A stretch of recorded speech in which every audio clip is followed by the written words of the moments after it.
Midnight. Buggy and Robin are enjoying pineapple pie and sandwiches. Take a sip of whiskey and look out the window at the moon, which is no different from anywhere else. If it wasn't for me, Enel would be on the moon by now, right? Buggy thought. Taking another sip of whiskey, he shook his head. Open the system page that you haven't used for a long time. After thinking about it, I started a simulation. Event. Looking for female Dr. Talia Mel. You found out from the black rope that Mel was in Rain City last time, so you plan to go to Rain City. With the mentality of traveling, you move slowly. By the time you arrive in Yuchang, Talia Meyer has already left for Weiyuan. So you turn to Yuan again, and 3 days later, you arrived at Yuan, and you found Talia Meyer who was practicing medicine. The simulation is over, and Talia Meyer was successfully found. Random draw reward. Talia Meyer's original coat. Looking at the pink coat that fell in the reward column, Buggy had a big hash mark on his forehead. Do you dare to be more perfunctory with this reward? Glancing 15 times at Robin beside him, Buggy gave up on taking it out to appreciate it. At the same time, somewhere in Rain City, Mel, who was tired all day, was about to take a shower, but found that his coat hanging on the clothes rail suddenly disappeared out of thin air. Mel rubbed his eyes in disbelief. Is it really too tiring? Boom boom boom. Suddenly there was a knock on the door. Who? Dr. Talia Meyer, it's my little five. The patients in Yuchang have almost been treated. Where are we going next? Talia thought for a while, and said, Weiyuan, I heard that the condition of the force is more serious. Okay. Then I'll go and pack my luggage first. Black rope. There was also a knock on the door where Buggy lived. Who is it? Mr. Shicibukai, I'm Jibu Blaze, and I want to discuss something with you. Jibu Blaze, the younger brother of the current king of Surin Nelson. Although it is said that the black rope is under the control of this man, Buggy did not expect to see this man here. Please come in. The door is pushed open. 2 people walked in. One is wearing a blue short shirt, with explosive muscles all over his body, and a long sword hanging from his waist. The other looked like a teenager with black hair and a dark face that looked very common. Is there anything you can do with me? Both of you. Buggy was sitting on a chair, Robin was next to him, and he didn't seem to entertain guests at all. G and Blow were not annoyed, they just stood and talked to Buggy by themselves. I want to pay you to do it, G said bluntly. Buggy took a sip of whiskey. What about your big brother? Yeah. G nodded seriously. Buggy thought for a while, and politely refused. Shicibukai is inconvenient to intervene in this kind of war. After all, Slanelson is a member of the government. But why can Doflamingo get involved? G frowned. Doflamingo? Buggy was slightly surprised. Is he invited by your big brother to deal with you? No, but he keeps delivering weapons and ammunition for both of us, and several times the battle is clearly about to end, or a truce. But at this time there are always mysterious forces fighting against each other. You suspect Doflamingo did it. Otherwise, who else is there? This mouse who is doing things in the dark world, G Evil said fiercely. In addition, I have information that this plague is not a coincidence, but man-made. That guy Jabables bought a biochemical weapon from Doflamingo and threw it on our territory. You mean only your territory has the plague? G paused and said, it was like this at the beginning. But the plague spread too fast, so now there are also plagues in those territories that belong to Jia. Speaking of which, I really have to thank Talia Mel.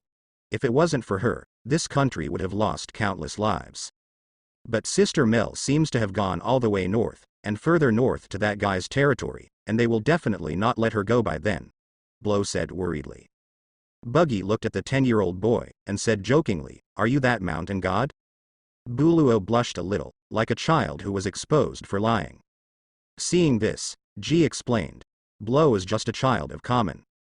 As he said that, G touched Buluo's head, which looked very much like a father doting on his son. Seeing this, Buggy stopped teasing. Turned to read about Bu Yao's ability. What is your fruit ability? Buluo looked at G, as if asking if he could speak. G said, human fruit, phantom beast species, stone man form. In short, it is a human being who can turn into a stone monster, and the awakened ability to manipulate rocks. This fruit ability is a bit like Doflamingo's subordinate Pika. Pika's stone fruit can integrate itself into rocks and control the rocks that have been integrated into them. However, after all, the Phantom Beast, which is the Stone Man fruit, must have other special features that allow teenagers to gain powerful combat power. Phantom Beasts are rarer than Logia. You have found a treasure. Buggy joked, not without envy in his heart. Speaking of which, why are you worried about the safety of that female doctor? Isn't she helping people in this country? They caused the plague. Sister Mel solved the plague. How could those who spread the plague let her go? Zai Lu said angrily. And what's even worse is that they actually asked Marine to put a bounty on Sister Mel. This matter is also related to their. Buggy is a little curious. Can a country that joins the government offer a reward for just a word? Yeah. They say that Sister Mel is treating pirates and working with them. How can they understand the kindness of Sister Mel? Even if they are pirates, they are still sick. Why can't they be treated? You still have this awareness? Buggy looked at Blow with admiration. Of course I didn't say it, it was Mel's sister. Although I also think some pirates are very hateful, especially they help the king's army to fight us. But I think Sister Mel is right, she is a very good doctor. Although very holy, I have to admit that this idea is great. It is not an easy task to be a doctor with the ideal of helping the world and saving people. Buggy suddenly had more expectations for this Mel. A kind ship doctor is always cuter than an evil ship doctor, let alone a young girl doctor. The two sides chatted for a while, but finally did not reach an agreement. Buggy is unwilling to help them because there is not enough interest and not enough kindness. Ji Zheng wanted to ask Buggy for help on the grounds of ending the war once and for all to save the people of this country. Just trying to kidnap Shicibukai with such righteousness, Yoshia is too naive. Anyone who has been to the sea knows how rare this kind of sea pirate is, let alone this person as Shicibukai. Next morning, Buggy and Robin left the Black Rope and headed towards Weiyuan. Outside of towns and cities, the country is dominated by various potholed underground caves and incomplete mountains. The second is the dense forest, but this kind of forest is generally not too big, and you can go out after an hour's walk. After going out, there are potholes and strange-looking mountains again. Buggy and Robin walked through these strange terrains for a day. Captain, it seems that you like this doctor very much. Walking on the broken rocky road, Robin and Buggy chatted one after another. It's only natural. Buggy laughed. First, she can easily cure the virus caused by Doflamingo, and her medical skills are guaranteed. Second, she does not hate pirates, but has a benevolent heart. Third, she is a young girl with a benevolent heart. Robin glanced at Buggy. Ahem. Just kidding. The main reason is that this Talia Meyer's medical skills are very strong, and our ship really lacks such a capable doctor. Robin smiled lightly. She knew that Buggy just wanted a good ship doctor, and that what the young girl said was a joke. At night, there is a cave not far ahead. Let's stay there for one night, Buggy suggested.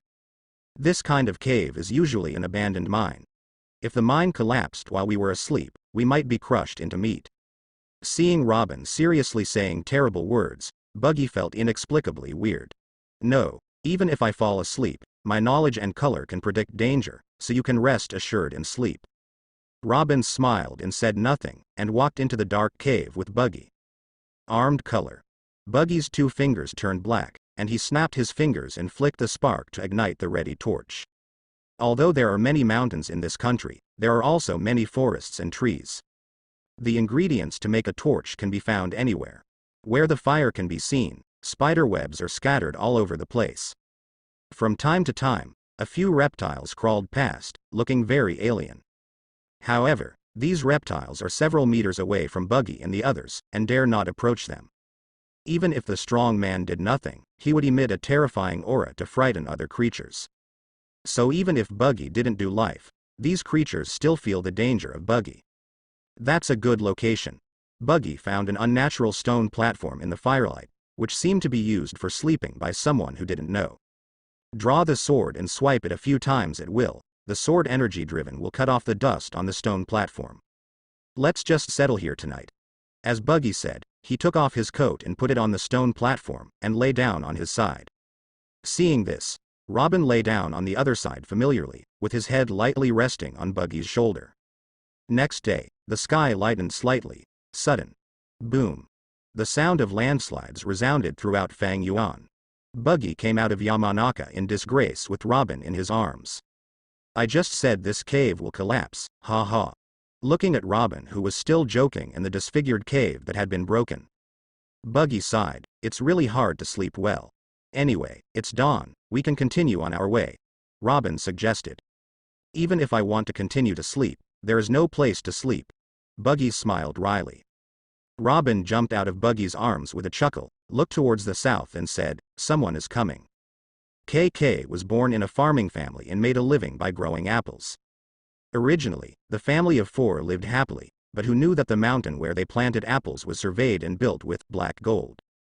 Compared with cheap apples, a mountain of black gold is definitely more valuable. Just when they thought they were going to develop, the mountain was taken over by King Baples. The family only shared a little apple money. Those who have lost their mountains can only do other industries. But what can a farmer selling apples do? Doing business loses money, and working part-time can't find a job. After much deliberation, the family decided to join the dangerous mining team in the mountain where they originally planted apple trees. There are 4 members of the family, and both parents are mining on the mountain. Coco and Big Brother are responsible for the transportation of minerals. Things like transporting minerals are generally in charge of strong men. But Coco's big brother has something to do with the captain of the king's army who escorted the minerals, so Coco was also brought in. The whole family is reluctant to let a girl dig mines deep in the mountains every day. The mine carts were pulled forward one by one. KK was wearing dark clothes, with a dark face like a little beggar, looking around with big shiny eyes. Big brother Neil walked beside her, glanced at her, and didn't say much. KK is only 16 years old this year, so it is right to be as lively as a little girl. Big brother, see if there is someone there. When everyone heard her words, they immediately became vigilant and looked at the hillside. Where is anyone? Linka, the squad leader of the king's army, asked. KK pointed to a certain place on the hillside and said, it's there, but in the blink of an eye, the person disappeared. Although the black gold they transported was not much, it was worth millions of Baileys. It is also possible to encounter robbery by bandits and pirates. Coco, are you delusional? Neil asked. Kiki scratched her head, and said with some uncertainty, I don't know either. Linka looked at KK, and finally thought for a while and said, let's take a detour, there was a violent landslide not long ago, it's not safe. I would rather believe that Coco is not mistaken, and I must not be careless. If there is an ambush, not only the ore will be lost, but life will also be lost. Linka is unwilling to gamble with the lives of his brothers. A few people took a detour. Several grooms manipulated the horses to turn around. Neil picked up Coco and put it on the horse, and pulled the horse around by himself. The heavy ore cart was dragged vigorously by the horses. Although it was moving slowly, it was very stable, and not a single ore fell. This is enough to show that this horse is not a common horse, at least they are very special in terms of strength. If the black rope hadn't been taken over by the rebels, we wouldn't need to take such a long detour to Weiyuan. Neil sighed.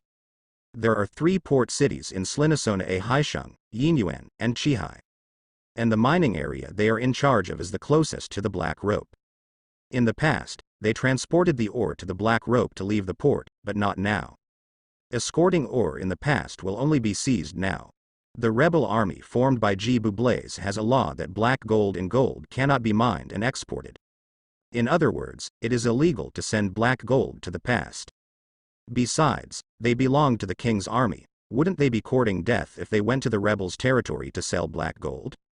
But the rebels are not bad at all. If those people didn't want to dig our mountain, we could still have an apple orchard. Coco whispered in Neil's ear. Shish. Didn't you say this kind of thing, and don't say it again? You are surrounded by the king's army. You don't think Big Brother is really capable, do you? Hey, I'm only talking in your ear, they can't hear you. Coco stuck out her tongue. Neil was a little helpless. It's not that she hasn't taught KK not to say such things. Coco also knows, but she is not very obedient. They protected Coco so well that Coco didn't know the cruelty of the world at all.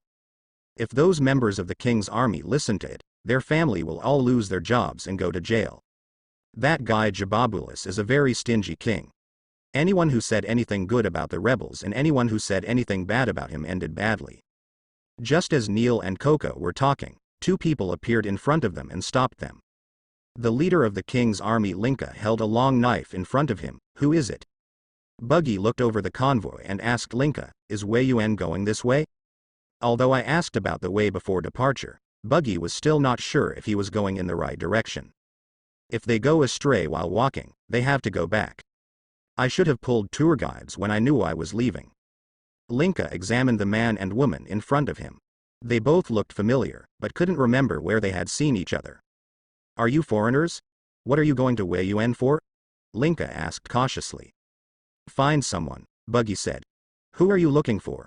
Linka continued to press on, as if he wouldn't give Buggy the way unless he asked clearly. Buggy took a deep breath, suppressing his impatience. As a transportation team shuttling through the mountains and forests, it is normal to be more vigilant. What's more, the present is still in a time of war. If it weren't for the plague, the king's army and the rebels are still fighting fiercely. Find Mel. Talia Mel. Right. What did you want her for? Although the king didn't want to see Talia Mel, because Talia Mel ruined his plan. But as a rescued person, Linka Talia Meyer has great respect. I want to see if she is as good a doctor as the rumors say, and treats patients equally. Just hearing this, Linka and the others think that Buggy and Buggy are admirers of Talia Meyer. But if Linka knows that Buggy's purpose is to take Talia to become a pirate, Linka will definitely point them to the opposite path. Let Buggy never find Talia Meyer. As if thinking of something, Linka kindly advised. Wei Yuan still has a lot of patients infected with the plague. I don't recommend you go there. You can go there to make trouble for Dr. Mel. We're just watching from a distance, so we won't cause her any trouble, Buggy laughed. Seeing this, Linka stopped admonishing him, pointed to the right and said, go in that direction and walk straight for a day, and you will arrive at Qiwuhai. Thanks. Buggy's sense of knowledge could tell that Linka was telling the truth, so he wasn't worried that Linka would lie to him. After looking a little longer at the two evasive grooms, he took Robin away.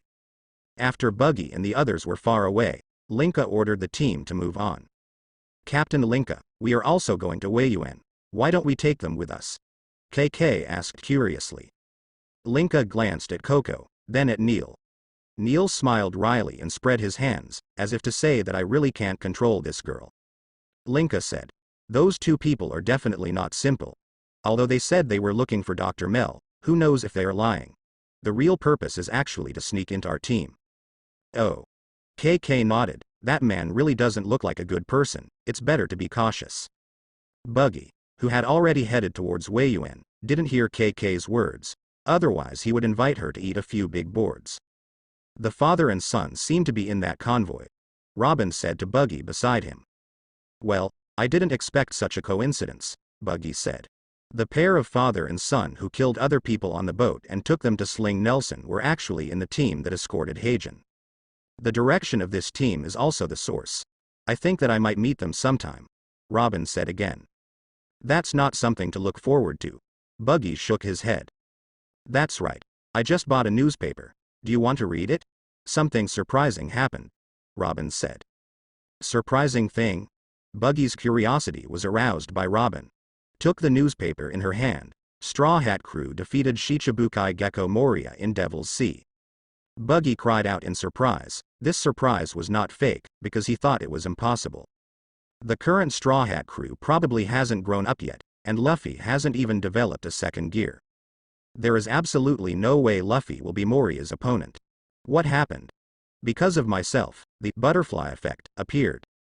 Thinking about it, Buggy stopped unconsciously. He took out a phone bug and called. Blue blue. Blue blue. After a while the phone was picked up, and a phone bug with an evil expression appeared. Buggy. Hey, I didn't expect you to call me so quickly again, is it golden again? How can there be so much gold, cut? Buggy curled his lips disdainfully. I came to you to buy an information. Knowing that Doflamingo is the emperor of the underground, if the above-ground information depends on the CP organization and Morgans, then the underground information must depend on Doflamingo. What information? Doflamingo crossed his legs. Obviously, he is not very interested in this kind of small business. If the guy wasn't Buggy, he wouldn't even bother talking crap. Intel on Gecko Moria and Straw Hat Luffy, Buggy said. Oh? Doflamingo looked at the newspaper that arrived this morning. Above is the news of Straw Hat Luffy defeating Shicibukai. 10 million Pele's, Doflamingo said. The information has arrived. Send your people to the capital of Seven Waters to collect money. After speaking, Buggy hung up the phone. On the other side, Doflamingo put down his phone bug and stared at the newspaper. With an evil and elusive smile on the corner of his mouth, wah, another Shichibukai has fallen. Is the sea finally going to be messed up? Ha ha ha ha ha ha ha. Funny, so interesting. It seems that this incident surprised you more than I thought. Robin laughed. I can see that you have a different feeling for Straw Hat Crew in Alabasta. What is it? Expectation, or what? Interesting. Buggy thought carefully about his appearance in Alabasta. At that time, he seemed to have a normal attitude towards Straw Hat Crew. Looking at their eyes is more like watching a monkey in a zoo. My surprise is because I don't think they can reach this level. After a pause, he added, at least they should not be able to reach this level now. Although Moria relies too much on fruit abilities, her physical fitness is no longer as strong as when she was fighting Kaido. But there is also a strength comparable to Common Vice Admiral, which is far from what Luffy can handle at this stage. Hee, that Straw Hat kid looks silly. I didn't expect them to have such a high opinion in your heart. Robin chuckled lightly. A pirate with the potential to defeat Shichibukai. This is definitely not an insulting comment. Although it is said that Shichibukai has fallen 2 in a row, it does not mean that they are not strong. You must know that before they became Shichibukai, all of them were famous big pirates. You don't understand, we are called pirates, they are called adventurers. The team escorting Jhin took a little detour. Walk along a road parallel to Buggy's but not intersecting. Father, those 2 people are the 2 on the previous boat, right? Well, it's really bad luck, we finally found a new job, but we met them. Listening to what Captain Linka said earlier. Knowing that Buggy is going to Qiwuhai, the father and son were even more troubled. Why does this powerful man with terrifying strength who has the handle on them always linger? Shall we run, father? Nog asked. My father shook his head, since the other party has no intention to kill us, and our problem is not a big deal in his eyes, there is no need for us to avoid him. Of course, it's best not to meet him. The 2 father and son were not frightened by Buggy's appearance, but analyzed the situation clearly. Nog big brother, when we get to Qiwuhai, can you buy me some delicious food? Koka's soft voice made Nuoq's heart itch. He is also a man in his prime. Seeing such a cute Koko, it is inevitable that he has a man's thoughts in his heart. Okay. When we get to Qiwuhai, tell big brother what you want to eat. In other words, Nuoq received death stares from brother KK. Hey. You tell Nog big brother, I will definitely buy them all for you. Nog big brother is really nice. Koko smiled sweetly. Although she was wearing shabby clothes, it did not affect the youthful spirit of the Koko girl at all. This strong breath made Nuoq's heart flutter. Neil gave Nog a warning look, then turned his head and patted Koka's head and said, you can just tell big brother what you want to eat in the future. Don't you need to trouble others to know? Hee. Koko laughed, glanced at Nog secretly, and then whispered to Neil, let Nog big brother pay, and we can save another sum of money. You. Neil didn't know whether to laugh or cry. But this girl treats Nuoq as a wrong person? Where do you get so many fancy intestines at such a young age? Listen to my brother. If you want to eat something, tell your big brother, and your big brother will buy it for you. If you don't get paid for nothing, you can't ask for other people's things for nothing, and you can't just rely on being liked by others to have no fear. Oh, Koko stuck out her tongue, then turned to look at Nuoq and smiled. That young girl's youthful smile immediately fascinated Nuoq fans. Those who originally worshipped the goddess Talia Meyer of Slinelson were all forgotten. He only has KK in his eyes now. Nuofu on the side watched his son being fascinated by a little girl, and sighed deeply. As expected, his son was still worthless. When I first came to neighboring Nelson, I heard that the country was in ruins, the war was over, the plague was eliminated, and so on. What I think is that this country is waiting to be rejuvenated, and I and my son can definitely get along well with the ability to sail a boat. Who knew these were all lies? The war isn't over, it's just a truce. The plague is not over, and outbreaks still occur from time to time. As for what is waiting to be done, it is pure nonsense. The whole country lacks nothing, except for mining. He and his son traveled a lot in the past few days, and finally found a job in the Yamanaka mine where they could get enough food. Those other words are all lies spread by the brazen king of this country. There is no such thing at all. The war has been going on for too long, people are gone, and money is gone. That's why they made up such a lie to let people from outside come here. When there are more people in a country, the money will gradually increase. People in this country don't look like good people. Blue blue, blue blue, hello, Doflamingo. Hey, it's me. I found the information you wanted, and there is an unexpected existence in it. You will be shocked when you hear it. Don't be a fool, tell me directly, who did it? Oh. Did you guess that it wasn't Straw Hat Crew who defeated Moria? It seems that you have confidence in Moria. It's not that he has confidence in Moria, it's that he has no confidence in Luffy. At this stage, Luffy struggles to play CP9, not to mention fighting Bolia. This is simply impossible. According to news, when the Straw Hat Crew reached the sea area of Aa the Devil's Triangle, Moria and the others had already been defeated. And among the pirates who appeared near that sea area at that time, there was a man named Marshall D. Teach, who was once a member of the Whitebeard Pirates. For some unknown reason, he was hunted down by the Whitebeard Pirates. The people who know about Teach's killing of the captain are all inside the Whitebeard Pirates. Naturally, it is impossible for the Whitebeard Pirates to tell this kind of family scandal, so even Doflamingo does not know why Teach was hunted down by the Whitebeard Pirates. All I know is that Teach used to be a member of the Whitebeard Pirates. Actually, at first I didn't believe that a guy with no bounty could kill Shicibukai, but in that sea area, apart from the Straw Hat Crew, only this guy who used to be on the Whitebeard ship could do it. Speaking of this, Doflamingo's eyes glowed red. What is the purpose of this Teach? To hunt Shicibukai or replace him? Doflamingo increasingly felt that Blackbeard was a capable guy. Can escape from the white ship, can be hunted by Whitebeard for so long and still be alive, and even stir up the wind and clouds on the sea. This Blackbeard is definitely not a simple character. Blackbeard. Buggy snatched Lock Dar's Shichibukai position. For Blackbeard to carry out his plans, he would definitely need to become a Shichibukai. That's why he secretly took out Moria with Blackbeard's character. There is a high probability that the Devil Bark will not survive. But Doflamingo still got the message, and it seems that something slipped through the net. Thinking about it carefully, there are too many people imprisoned in the Devil's Bark. It is not an easy task to kill them all. After a few thoughts to figure it out, Buggy hung up on Doflamingo's call bug.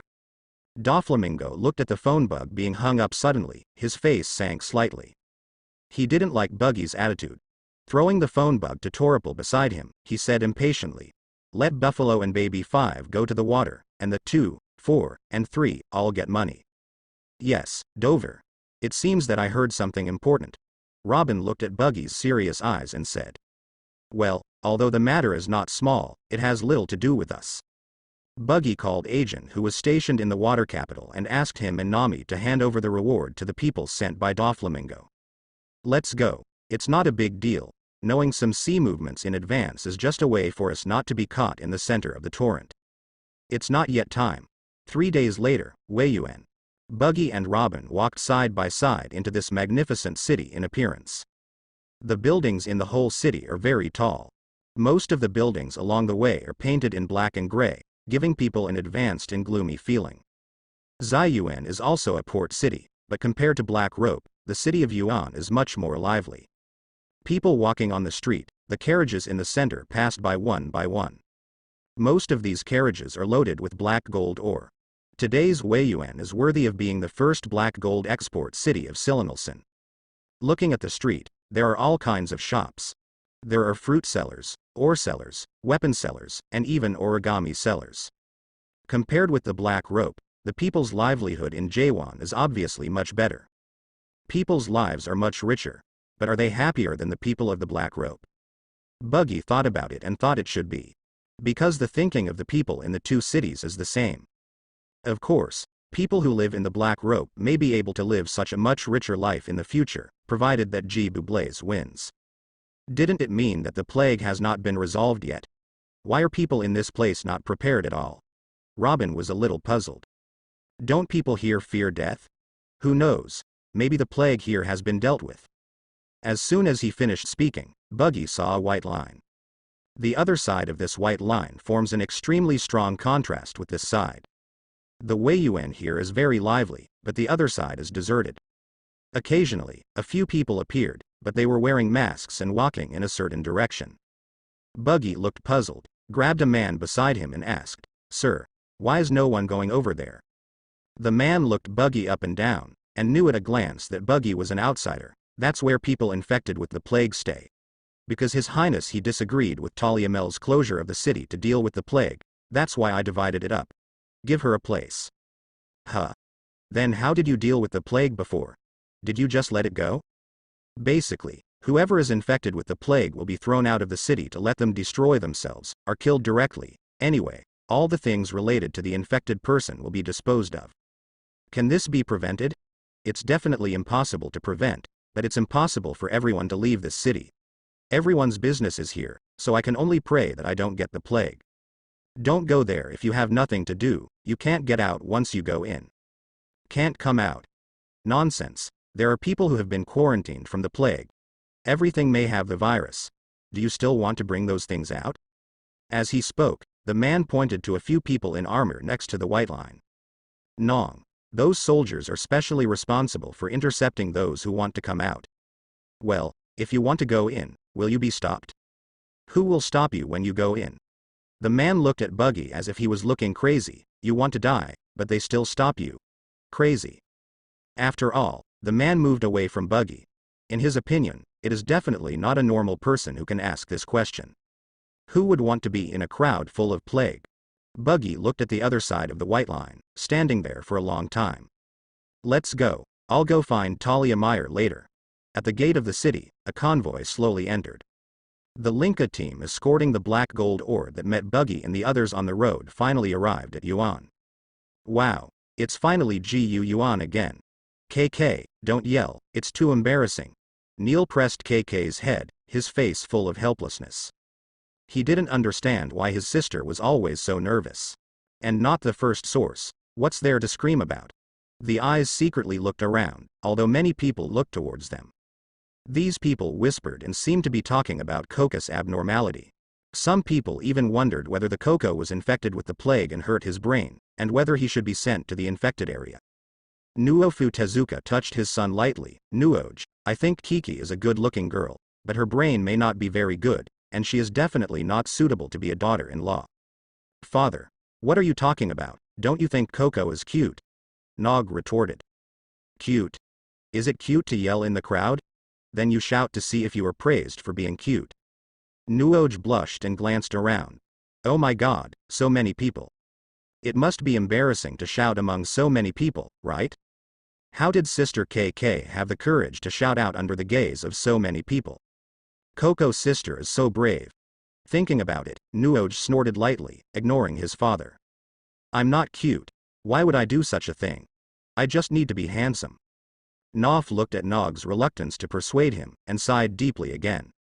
He didn't know how many bad things he said about KK along the way, but he just couldn't get rid of Nog's love for KK. What's there to like about a dirty little girl? Have you never seen a woman? Thinking of this, Nov sighed again. If I had known earlier, I shouldn't have restricted Nuoj's communication with women too much. It's better to be a prodigal son than to be a licking dog. At the beginning, I thought that my son's dream was the sea of AA stars, so I couldn't let my son be addicted to female sex. Who knew it would have the opposite effect? Night. Buggy and Robin straddle the white line that divides them, walking in the area where the infected person is. The silence of the night is even more frightening. The lone moon hangs high above the dark sky, pale light hits the indifferent street. Cough cough cough. The coughing sound was endless, the only anger in this silent night. There is not even a mangy dog AA on the huge street. Strangers broke into their territory without even a dog barking. It's like a place that has been forgotten. Staying here, even people are forgotten. This should be the doctor's home. Looking at the hut that is no different from other houses around. If it weren't for the guards standing outside the door, it would be really difficult to find Mel's residence. Hello. Does Dr. Mel live here? The leader glanced at Buggy and said, Dr. Mel has already fallen asleep, and I'll come back tomorrow to see a doctor. I think you misunderstood. We are not here to see a doctor. Buggy is a little speechless. Do he and Robin look like patients? HMPH. If you're not seeing a doctor, you have to wait until tomorrow. Apparently the guards have identified Buggy and the others as someone who is planning to do something wrong. After all, the only people who dare to enter this area at night are those with ulterior motives. Buggy's sense of knowledge can feel that the people inside are not resting. The emotions conveyed by a sleeping person are generally stable, but Mel inside is a little anxious. If she wasn't having a nightmare, Buggy figured she wouldn't be asleep yet. It's just that it's impossible for the other party not to hear the movement of me and others outside the door. Hearing their arrival, there was still no movement. It seemed that the other party didn't like them very much. Also, they are not patients after all. For a doctor who works hard all day, a group of people who inexplicably interrupt her rest or work is extremely abominable. I'm sorry, but I have to see Dr. Mel tonight. What you up to? The guards sensed the threat from Buggy, and they showed their alertness. The weapon in his hand was aimed at Buggy, and it seemed that as long as Buggy moved, he would hit Buggy hard. It's just that they overestimated themselves. Buggy doesn't even need to move to deal with them. Conqueror's Haki locked several people, and a strong and tyrannical aura swept over them. One by one, the guards' eyes turned white and fell down. Only the leader among them persisted for a while, his eyes revealing disbelief. Only had time to let out a shock before fainting, Conqueror's Haki. The sound of the guard falling in front of the door could not be hidden from Mel inside the house. Mel also heard the Conqueror's Haki yelled by the leader of the guard before he fainted. She got up slightly, and the anxiety in her heart became more intense. But soon sat down again as if resigned to fate. If a person with such strength came to her, what could she do even if she tried her best to escape now? She can't run away, so why not stay and see what Buggy's purpose is? Anyway, life or death is no longer up to her to decide. Buggy naturally felt Mel's psychological changes. Restless, agitated, restless, then calm. This is one smart woman. Same as Robin. What do you see me doing? Sensing Buggy's sudden gaze, Robin asked suspiciously. Nothing. Let's go in. Inside the house. A common small bed, common table and chairs. Except for the countless piles of medicinal herbs, this house looks very common, even a bit dilapidated and shabby. Talia Mel. I am. Who are you? What do you want from me? Mel looked at Buggy in the abandoned house calmly. Introduce yourself, Buggy, one of the Shichibukai. Buggy took off his top hat, revealing his true face. Shichibukai. Maybe she is not familiar with the name Buggy, but she has definitely heard of Shichibukai. 7 warlords of the sea, known as the third largest power after Marine and 4 emperors. Every Shichibukai is a famous and powerful pirate, and the man in front of her claimed to be one of the Shichibukai. Then Mr. Shichibukai, what did you come to see me for? Mel frowned. If you want to persuade me to give up healing this country, I will never agree to you, no matter what kind of things you threaten me with. Buggy was taken aback for a moment, and asked puzzledly, why do you think I would persuade you to do such a thing? Didn't the plague in this country come from the Doflamingo virus? Since you are Shichibukai, why don't you come and help me? Miss Mel, I think you need to understand one thing. Although the Shichibukai are known as the third power of the sea, there is no relationship between the various Shichibukai. It's even okay to fight for some things. So you're not with Doflamingo. Mel was still suspicious. Of course, although I have cooperated with Doflamingo, it is not the same. I don't need to defend his interests, Buggy said. The word cooperation makes Mel more suspicious. If 2 people can fight, why can they cooperate? This is very unreasonable. Seeming to see Mel's suspicion, Buggy explained. Things are not black and white. In the face of interests, there will be no absolute hatred between us Shichibukai. If the confrontation and cooperation between the 2 comes from identity, then why did Marine set up Shichibukai? Shichibukai are nothing more than pirates at heart, aren't they? Buggy's words successfully persuaded Mel. There are no eternal friends and no eternal enemies. Only eternal benefits. In the face of interests, there is nothing that cannot be let go. Okay then. What do you want from me? Mel decided to listen carefully to Buggy's purpose. Take you in. You mean you want me to be a pirate? Mel looked disbelieving. You're a pirate, aren't you? Buggy asked back. That's. Oh, anyway, I'm not a pirate, and I don't want to be a pirate. Mel refused with hesitation. Buggy asked, you hate pirates? Mel shook his head, no. Then why don't you become a pirate? Buggy asked again. I still have a lot of people to save. I don't have time to be some kind of pirate, you know, Mr. Shicibukai. Mel said as if I was very busy. You mean these people from SLY and Nelson? Otherwise, tens of thousands of people are waiting for me to save. How can I become a pirate with you? Are you in trouble now? I heard that the king of this country is not willing to cooperate with you in treating the people. When you talk about him, I will get angry, find someone to poison the people of my country, and then refuse to be rescued. This kind of king should really die. By the way, there are more. My bounty was also made by that bastard. What do you say that I rescued the pirates and joined them? It is simply unreasonable. Hee. If I say I can let him cooperate with you in treating people in this country, will you come on board with me? Mel froze for a moment, looked at Buggy, and seemed a little moved. She is a wandering doctor and her home is everywhere. In fact, it doesn't matter if you are a pirate or not. But now there are countless people waiting for him to save. If Buggy can really help him, it is not impossible to follow him. Let me think about it. You help me first. Hey, you want to be a white wolf with empty hands. If you don't do it first, how do I know if you have the ability? They are a member of the government. You Shicibukai are the third largest power in the world at best, but at worst. What is it? Buggy's eyes narrowed, and Mel stopped talking for a moment. She seems to touch almost every Shicibukai's pain. Looking at Mel, who was afraid to speak, Buggy chuckled. I know, dog, it's true. But my goal has never been Shicibukai. Take a longer view, my lady doctor. That night, the lonely moon has not yet set. The three broke into the mansion of the leader of the Qiwuhai garrison, Hibabres. Bubbles was lying on the bed in a familiar sleep. Judging from the rhythm of his breathing, he should have slept soundly. Ahem. There was a slight cough, not too loud. He was awakened immediately. He turned over subconsciously, and quickly pulled out the knife hidden by the bed in his hand. Who? Looking at the man in front of him who is more than 3 meters tall and has burst muscles. Buggy started the introduction without haste. Shicibukai Buggy, and his 2 crew members. Sorry for rambling late at night. He said he was asking for forgiveness, but Buggy showed no sign of remorse. He seemed to have an attitude of what you can do to me. He also felt Buggy's arrogance. He stood up with a knife, stepped on the ground with bare feet, stared at Buggy and asked, what is Shicibukai looking for me for?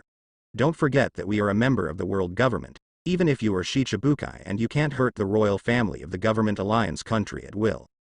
Don't fight and kill at every turn. Do pirates only kill and rob in your eyes? Then what is your purpose? He turned his eyes to Talia Meyer. Because I didn't agree to the closure of the city, so you ordered Shicibukai to deal with me? Instigate? You think highly of me, Your Highness, Mel said with a glance. He raised his eyebrows and waited for Bosch's answer. I just recruited Mel to be my ship's doctor, but she won't leave until she has treated all the plague-infected people in this country. So I need your cooperation, understand? Impossible. According to her request, Ziyuan will not be able to transport the black gold for several months. Who will compensate for the losses incurred? He refused. Do you think money is more important, or your life? Buggy squinted his eyes and threatened. If you kill me, then your Shicibukai identity will not be preserved, he said angrily. Hey. Buggy sneered, but who knows that I, Buggy, killed you? Everything should be based on evidence. You can't just say that I killed someone just because you have been to this country? You. Ha ha ha ha ha ha. He was frightened and angry at first, and then laughed out loud. I've always wanted to know the strength of the so-called Shicibukai, today just let me see it. The barefooted he clenched the long knife with both hands, and appeared in front of Qihe with a flash. Buggy smiled lightly and remained motionless, allowing his long knife to pierce him through. Ha ha ha ha ha, I thought Shicibukai was so strong, he was hacked to death by me. Mel on the side watched Buggy being stabbed through with a knife, and covered his mouth in disbelief. Shicibukai was killed just like that? Could it be that I met a fake Shicibukai? Or is His Highness he really so powerful that even Shicibukai can't do a single move in his hands? Hey, I said, what are you proud of? Buggy's sudden sound startled he.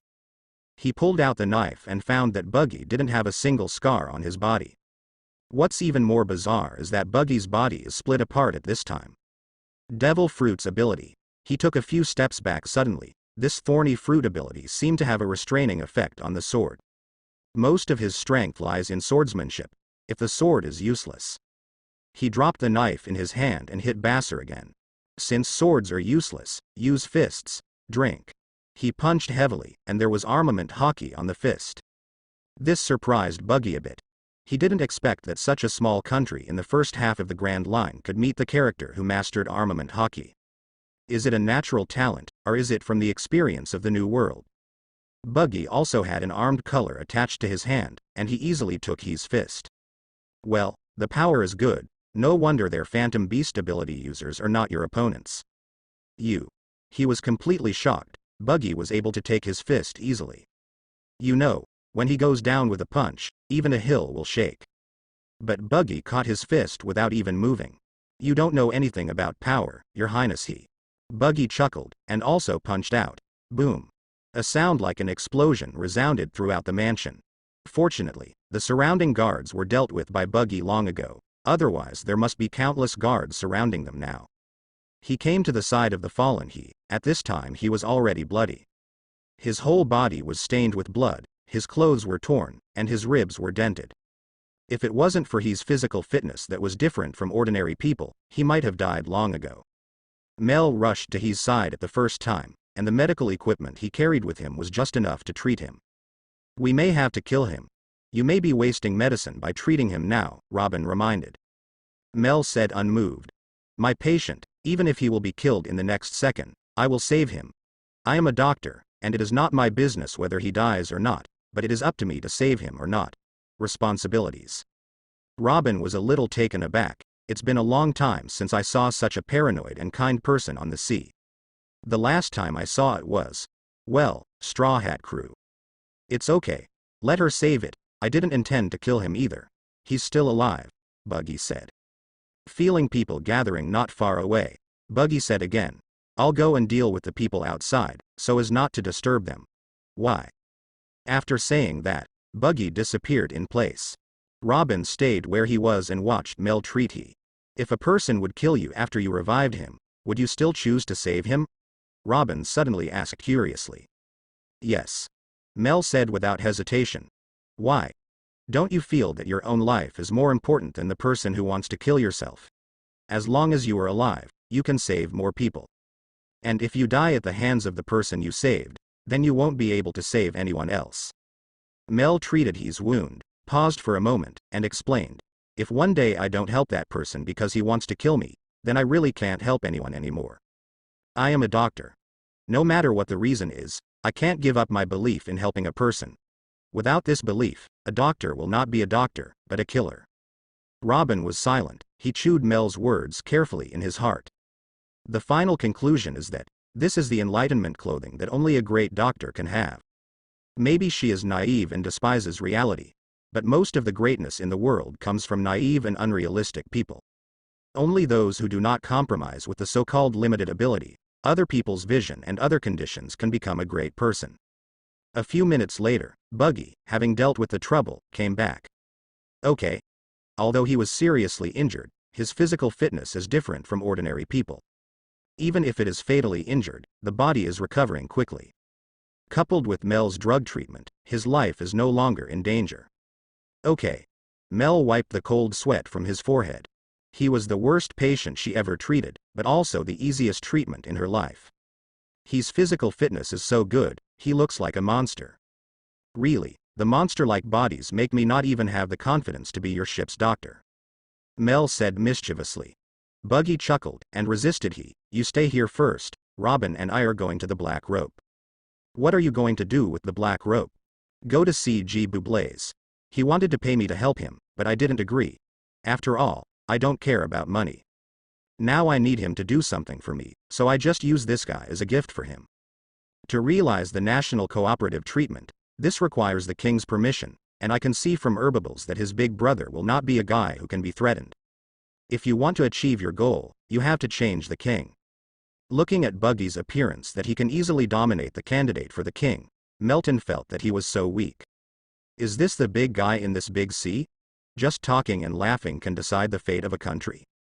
The fact that His Royal Highness He's mansion was attacked by a strong man quickly spread throughout the source. But there was still time before the news reached Slanelson's capital. During this time, Buggy has returned to the Black Rope and talked about cooperation with Qiwuhai. When H. Bubbles, the man known as the god of war Slanelson, was tied up and placed in front of him. G admits that his heart is extremely restless. If it wasn't for the existence of Hebabres, his rebel army would have defeated the king's army long ago. This country is long overdue for the changes it deserves. But just such a man who had blocked them for 4 years was easily brought in front of him and left to be punished by him. Second brother, I didn't expect you to be so despicable that you let pirates participate in our dispute. He Bubbles stared at Jhin and said. I didn't ask your excellency Buggy to take action. You have heard the reason of the matter. It was because he needed my help that he arrested you. If you can help Mr. Buggy, I don't think you will be caught by him. Do Buggy a favor? He turned his head away. This is simply impossible. Even if he agrees, Sleepy Gaugeo will not agree. When it comes to the interests of money, the eldest brother will not compromise. Not to mention to a pirate. Seeing his stubborn look, G sighed deeply. It's also your big brother. Why don't you want to help me? You should know what Gia is doing. Do you think it's just? Second brother, even if the elder brother is wrong, at least he is my elder brother and our big deal. Do you think it's right for you to stand up for outsiders in your own family? Seeing his stubborn look, G shook his head and gave up persuasion. He will not kill his brother, but for the sake of the country, he will not let him go. Turning to look at Buggy and Robin who are eating melons. I know all about your conditions. When I take control of this country, I will definitely cooperate with Talia Mel to treat the plague. In fact, even if you don't help me, my country will do the same in the future. No matter how much money there is, it is not the reason for the existence of a country. Gietta just doesn't understand this truth. G sighed. Buggy doesn't take it seriously. He doesn't care what supports the country and where it goes. As long as it is in line with the interests. If I don't help you, I'm afraid you don't know how many years it will take to get this country.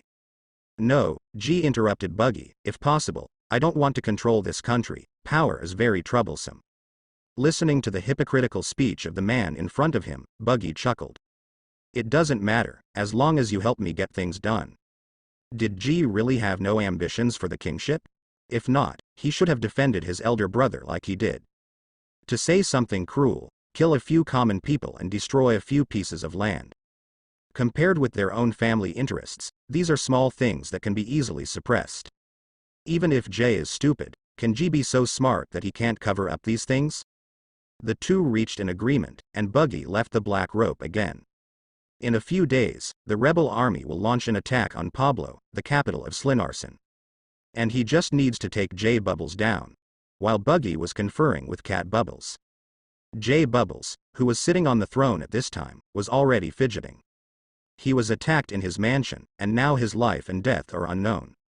Tens of thousands of defenders were defeated, and then the rebels occupied Weiyuan, and the fall of Sinyuan has become inevitable. Looking down, the only people he can use at the moment are the deputy captain of the king's army, Si Jia, and his personal bodyguard. But it is absolutely impossible to block the king's army with only these two people. Who the hell? Who participated in this war? Destroyed my plan. If my treasure is gone, I will make his life worse than death. Jia's plump body trembled amidst his roar. The loose king's clothes fluttered with the fat, and the once handsome face was tightly wrinkled. He was angry, from the outside to the inside, from the top to the bottom. His whole body is conveying angry emotions. Your Majesty, could it be that the Revolutionary Army did it? The former Revolutionary Army was mainly active in the Four Seas, and in recent years, they have also seen their whereabouts on the Grand Line. They had already heard about the existence of the revolutionaries from the world government. An organization dedicated to fighting against the member countries of the world government. Hearing the name of the revolutionary, a drop of cold sweat fell on Jia's forehead. If such an existence really existed, then they would be in trouble. Like the world government for help, ask for help from Marine, just say that the revolutionary army is here. The frightened Jia couldn't help but want to call the world government. Nor did he consider for a moment that he had no evidence that revolutionaries were present in the country. Blue blue, blue blue, Barbles. What's the matter? Answering the phone were the 5 elders, unimpressed by this inconspicuous presence among the major government alliances. So the tone is a little flat. 5 elders. Surin Nelson needs your help, needs Marines' help. There are revolutionaries coming, they want to overthrow my rule. The revolutionary army appeared in Sling Nelson? 5 elders looked at each other. Although CP has already reported that the revolutionary army has been frequently active in the Grand Line recently, it did not expect that it has already started planning to overthrow the rule of the countries that joined the world government. Tell me about the situation in detail.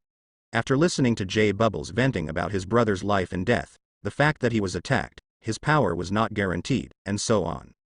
The 5 elders fell silent. This has nothing to do with the revolutionary army at all.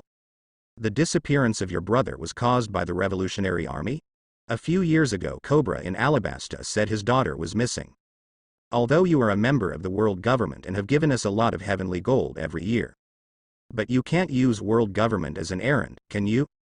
And what J. Bubbles said about losing power has nothing to do with them. As far as they know, the rebel army of Surin Nelson was organized by Jay's younger brother, and no matter what, it was their Bubbles family who came to the throne. It won't have an effect on them collecting heavenly money every year. I see, I will send someone to deal with it. Because it is not sure whether it is the revolutionary army. So in the end 5 elders just decided to send someone to investigate, and did not send CP0 or Marine to deal with it. How can you use a sledgehammer for trivial matters? Phone bug hangs up. Jay slumped down on the chair with a disappointed expression on his face. How could he not understand what 5 elders meant, and wouldn't send someone over to help him stabilize the regime? The matter of the revolutionary army was just a nonsense in his panic. 5 elders are not so easy to cheat. The courtiers saw from Jia's expression that it was hopeless to ask for help. Some people have already secretly considered whether to surrender to Jibu Blaze. Even if Jia is kicked out by then, they still have a chance to retain their current powers. In this time of panic, as the vice captain of the king's army, Infero stood up and suggested, Your Majesty, maybe we can ask Shicibukai Doflamingo for help. Doflamingo. Right, and Doflamingo. As if grasping at straws, Jay immediately dialed Doflamingo's number with a phone bug. Blue blue, blue blue. At this time, the bored Doflamingo was enjoying his family, playing in the swimming pool. In his mind, he was thinking about how to further expand his power. Hey, Dover, someone's calling again. You can pick it up for me, if it's not a big deal, you can handle it yourself. Doflamingo said lightly. Okay, Toripal, with a snotty nose, picked up the phone bug and said in a very clingy tone, Hello. Jia on the other side of the phone bug was frightened by the hello. Who are you? Where's Doflamingo? Hey, Dover is busy, you can just tell me if you have something to do. Can you represent Doflamingo? Jay raised his voice a little. Toribal looked innocently at Doflamingo. It seems to be saying that the other party doesn't seem to want to talk to me. Doflamingo's otherwise flat mood turned into annoyance, as he saw this guy as provoking his family. He took the phone bug, and asked with a sly smile, I'm Doflamingo, who are you? I am the king of Shrinelson. I need your help to suppress the rebels. If you don't send someone right away, I may lose my position as king.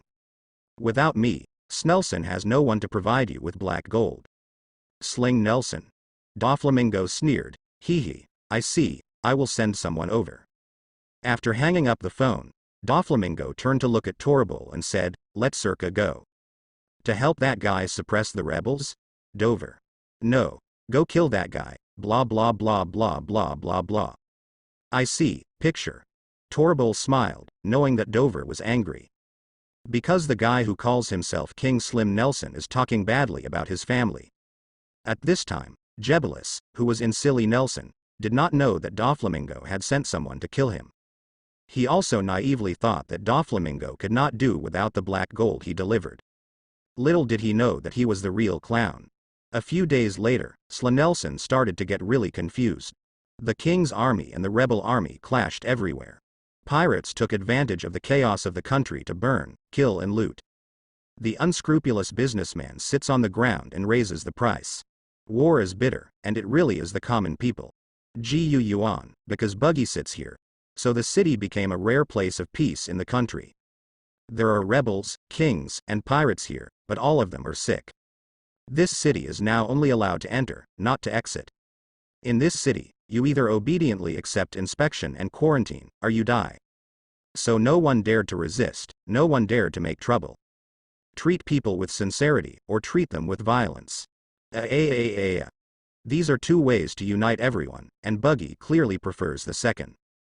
Above the city walls, Buggy and Robin sat in a corner, watching Talia continue to heal others. At this time, she had been seeing patients for several days, but Buggy saw a satisfied smile on her face. I don't understand why she enjoys treating people so much. Buggy rested his face on one hand, fiddling with a cane with the other. Robin took a book and read it with gusto. Doctor's paranoia, didn't you say? She is a great doctor. Buggy is non-committal. G just got the news. He heard that his big brother was killed. He asked if we did it. We have never left this city, and killing Jay is not in line with our deal, it is unnecessary. Then how do we explain it to him? Explanation. No need to explain, just tell him. If we didn't kill him, we didn't kill him. There is no place for the weak in front of the strong. Buggy is a strong man that G can't see. He said 1 is 1, and 2 is 2. Buggy can take down J, and it can take down Cat. So Buggy concluded that G would not dare to do anything to herself. Even if you doubt it, you won't tear yourself apart with Buggy. Half a month later, the country's 4-year war has finally come to an end. A new king ascends the throne, Jababre's suicide. G Bublaze succeeded to the throne. The first thing G did after succeeding to the throne was to ask the people of the whole country to cooperate with Talia Meyer in the treatment, and to provide material support from the national treasury. As expected by Buggy, G dare not do unnecessary things. Instead, he did so to earn himself a reputation. People who originally admired G's succession felt that they had chosen the right person. A king who cares about the lives of the common people is a good king. The second thing is to stop the mining of black gold and protect the country's mountains and rivers. This is a promise to Bu Luo, an ability user who obtained the Phantom Beast and Stone Man fruit, has now become the head of the new king's army. Win over people's hearts and fulfill promises. G knows too much more than his big brother, if J did the same in the first place. Even if he goes to mine black gold, no one will say anything about him. Blame him for being too greedy and arrogant. Slanelson is great. Mel also had a heavy workload. According to her estimation, it will take at least 2 months to completely get rid of the plague in this country. Buggy didn't have anything to do, so he could accompany Mel to get things done. But at this time, news came from the capital of the 7 Waters. A Marine asked me to hold a meeting. A Buggy who knows what to expect in this meeting will not miss it. So in order to go to the meeting, Buggy can only let Mel stay here, and wait for the plague to be cured before going to the City of Water to reconcile. Buggy is going to naval headquarters. Robin naturally cannot follow. And it is not a good choice to let her go back to the capital of 7 Waters, so let her stay in Silly Nelson temporarily. The country is remote and it is relatively unlikely to meet people from the world government. Just when Mel is over, Luo can still be a guide or something in Qiwuhai port. Buggy is going back to the capital of 7 Waters. There are not many boats that Slyn Nelson will go to the capital of 7 Waters, so Buggy can only spend money to rent a boat. Coincidentally, the ship happens to be the Nov and Sons ship. I said, didn't you two go to mine? Why did you return to your old job? Nov and his son steered the helm, watched the ship, and let the ship slowly leave the port. Isn't mining prohibited? We are unemployed, Captain Nov said. Nog said with anticipation. Sailing a boat can earn more money than mining. In a few years, I can earn enough Bailey to marry sister Coco back home. Humph. Nuofu snorted coldly. KK, did that girl ever say that she wanted to marry you? Stop being so sentimental. Father, you don't understand. Although sister KK never said she would marry me, I can feel her heart. As long as I treat her wholeheartedly, she will definitely marry me. Fart. A man should aspire to the sea, not rot in the gentle township. Besides, you don't have a gentle township yet, you only have a fantasy township. Father, if your so-called aspiration to the sea refers to sailing a boat, then I think I have already aspired to the sea. You. Nizi. What kind of ambition is to open a dilapidated boat? People who really aspire to the sea should do some big things. Big things? Like becoming a pirate. Or becoming a marine. If you are interested in these things, you can do it by yourself. I don't like fighting and killing all day long. Looking at Nov's livid face, Buggy let out an untimely laugh. Ha ha ha ha ha, you two father and son are really interesting. One hopes that his son will become a dragon, the other hopes that his father will become a dragon. Isn't it interesting? Let me say that the two of you should live a down-to-earth life. You were worried about being retaliated by that Baron's kingdom, so you decided to hide your identity in Sling Nelson, right? Now they all treat you as dead, and no one will come to track you down. Why don't you just settle down in this country? Of course we know this. If it weren't for knowing this, we wouldn't dare to resume the business of sailing, Nov said. They thought too much before, no one cared about the Baron's death at all, and no one cared about their death at all. How common are shipwrecks on the Grand Line? Live well today, tomorrow you said you want to go to sea. Then die well. If nothing else, your family will often receive news of your shipwreck or misfortune, and then a few days, months, or even years later you suddenly jump out and say it. Hey, I'm still alive. It's fine if you're just a kid, but not if you're the type to start a family. Think about it. A few years later, the wife ran away with someone else, and the children called someone else's father. The money you worked so hard to earn went to other wild men. At this time, you will find that it is better to die than to live. 3 days later, the ship arrived at the capital of Seven Waters. Buggy reunited with his crew for the first time in a long time. Heard that his Tom Bearing has been built, but this time he's going to naval headquarters. There's no way he's pulling his giant pirate ship to the naval headquarters for a meeting. You can trust the Marine to do nothing to you, but that's just okay. Marine is sometimes unreasonable than pirates. If he, Buggy, really drove his own boat, he would bring the entire crew over there. That may be a self-inflicted trap. Marine can be accused of attacking Marine casually, and he will change from Shicibukai to a vicious pirate. Anyway, he only had time to take a quick look at his great and handsome Tom Bearing. Huge hull, bigger than normal Marine warships. The overall appearance is mainly in pink and gold. The head is a weird image of a clown, wearing a red top hat. The tip of the nose is a big red nose, smiling very kindly and weirdly. There is a lot of space for the crew, training, library, planting area, beast area. Probably all the facilities that Buggy needs. The most important thing is that the ship can move and accelerate by the power of lightning. Although it is not as flyable as the Sunshine, it is still very good. At least in the face of countless artillery attacks, it will not be like a big target. Buggy is very satisfied, smart, mighty and handsome. After watching the handsome pirate ship, Buggy left in his own customized boat. This ship is similar to Ace's boat. The difference is that Ace's boat is accelerated by fire, while his boat is accelerated by thunder. Thunderbolt throws out an elegant dragon tail shape at the stern, like a motorcycle speeding on the sea. Everyone in the Buggy pirates looked at their ship sailing to the sea so handsomely, with adoring gazes in their eyes. Marineford, by the time Buggy arrived, some Shicibukai had already arrived early. Yasha Doflamingo, 9 Snake Island Empress Boya. Hancock, Bartholomew Big Bear. All three arrived at Marineford early for their own reasons. Only Buggy and Mihawk are left for Shicibukai who have not yet reached games. Because the distance between each Shicibukai and Marineford is different, the time for several people to receive the message is also different, and the meeting time for the meeting remains the same. So there is this situation where the Shicibukai stops at Marineford. Several Shicibukai were restricted in Marineford. They can't go to most places, so they can only stay in a small area. But the loneliness of waiting is unbearable for the proud Shicibukai, so they also use their own means to play with the sailors who are responsible for guarding them. They were already upset that they were forced to come to the meeting. When we arrived, the meeting did not start immediately, and we had to wait for someone. During this long waiting process, freedom will be restricted and surveillance will be carried out. They can't accept it no matter what. Almost ready. Shicibukai, who was having fun, was interrupted by a sudden breaking of the door. What kind of place do you think this is? Playing with Marine. I really think the old man can't shake his fist anymore, don't you? Facing the threat of Garp breaking in suddenly, several Shicibukai are still very afraid. In Marine's territory, of course they dare not kill these sailors. But it is very happy to tease, entertain Marine, and show off his own means. It's just that Marine didn't expect Garp to intimidate them.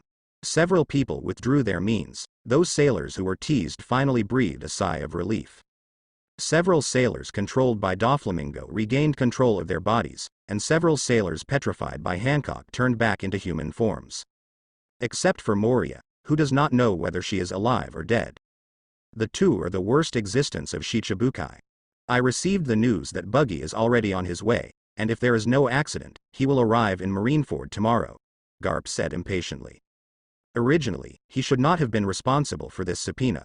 Blame it on a few Shicibukai who are too restless. Wait another day? Doflamingo seemed very impatient. I don't have that much time, so let's start first, and leave as soon as the meeting is over. It's really uncomfortable to stay in a place full of Marines. This meeting is not mandatory, and whether or not the contest will come depends on one's own will. But considering that Shicibukai has changed too quickly recently, the content of this meeting is to select a new Shicibukai, and to deepen the cooperation between the so-called Marine and Shicibukai. A few people also became interested. Wait, don't wait, anyway, the old man is just a messenger. Garp picked his nose and was about to leave with a face full of indifference. Before closing the door, Garp also specially reminded a few people. Anyone who doesn't F*K off should be quiet, and whoever messes around again will have a taste of the old man's iron fist. Looking at Garp who disappeared outside the door, the Shicibukai looked inexplicably serious. The name of a person, the shadow of a tree. The deterrence of the marine hero Garp is still there. Eat Garp's iron fist? Forget it, just wait patiently. At noon the next day, while the Shicibukai waited impatiently, one person finally arrived. Hawkeye Dracule, Mihawk.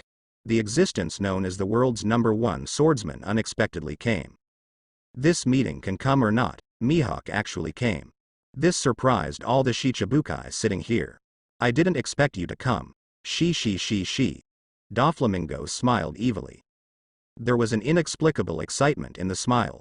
Doflamingo seemed excited about Mihawk's arrival. Facing the stares of several other Shicibukai, Mihawk found a random seat and sat down without saying a word. Seeing that Mihawk didn't speak, a few people didn't make fun of themselves. Doflamingo came to the window, looked at the high-hanging sun, and sneered again. The only thing missing is Buggy, chatter. As soon as he finished speaking, a huge thunderclap suddenly sounded in the sea of Aa Malindo. Countless thunders gallop across the sea. What is that? An enemy invaded? The door of justice has just opened, and now it's the Shicibukai Buggy heading here. Shicibukai? What means is this? The Marines on the coast are waiting seriously. Although other Shicibukai also gave them a full sense of oppression when they came, but such an arrogant one like Buggy did not. Bathed in thunder and lightning, it rushed forward like a sea motorcycle and a wind-speeding battery. It's just not too arrogant. If they hadn't received the message, they would have thought this Buggy was an intruder. Thunder and lightning. Doflamingo looked at the Buggy approaching in the distance and fell into deep thought. According to intelligence, Buggy's ability should be chop fruit. So why can Buggy use lightning? Does he have the ability of 2 devil fruits? The idea surprised Doflamingo himself, but then I thought it was impossible. There has never been a person who has mastered 2 devil fruits in history. It's not that no one tried to eat 2 devil fruits, but those people died without exception. Devil fruit can only eat 1 piece. This is the consensus of everyone in the sea. But if it wasn't for eating 2 devil fruits, then what is the reason why Buggy can control lightning? Puzzled, Doflamingo simply stopped thinking. I don't understand this thing, maybe only Buggy knows it. After a while, upon arriving at Marineford, Buggy was ushered into a conference room. I didn't go to other places at all, and I didn't even let me take a look.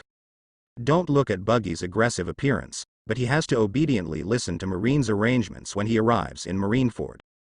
As Buggy entered the meeting room, the people in Shicibukai began to get angry. Waible, let us all Shicibukai wait for you all day and night, you are really magnificent, Buggy. Do you know how precious my concubine's time is?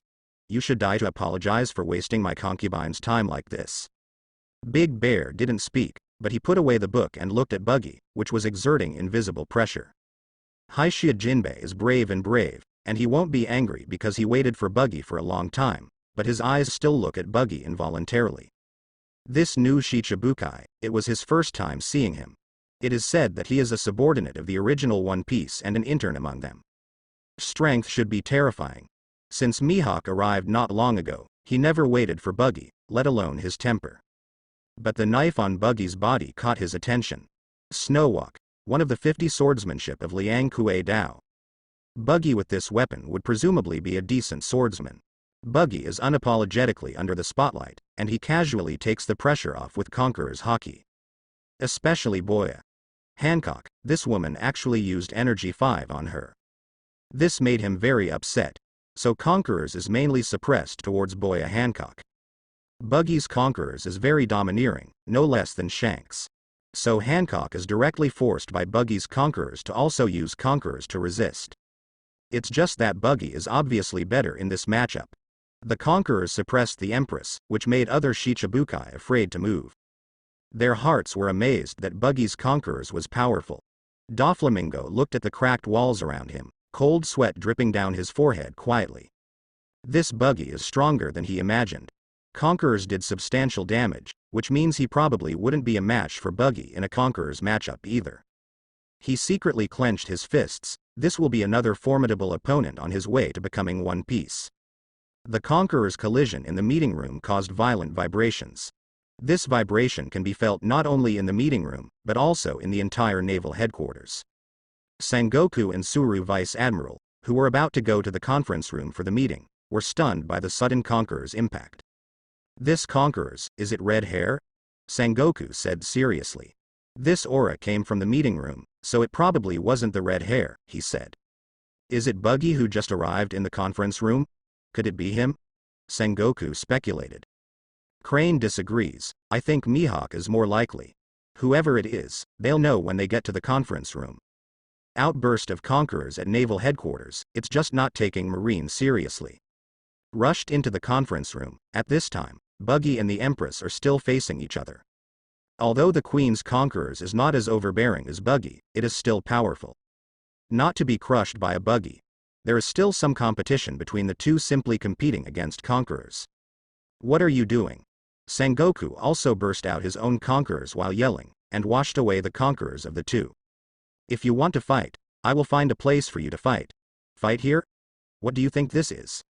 Facing Sengoku's scolding, Buggy didn't care. He turned his head and glanced at Sengoku, chuckled and found a seat to sit down.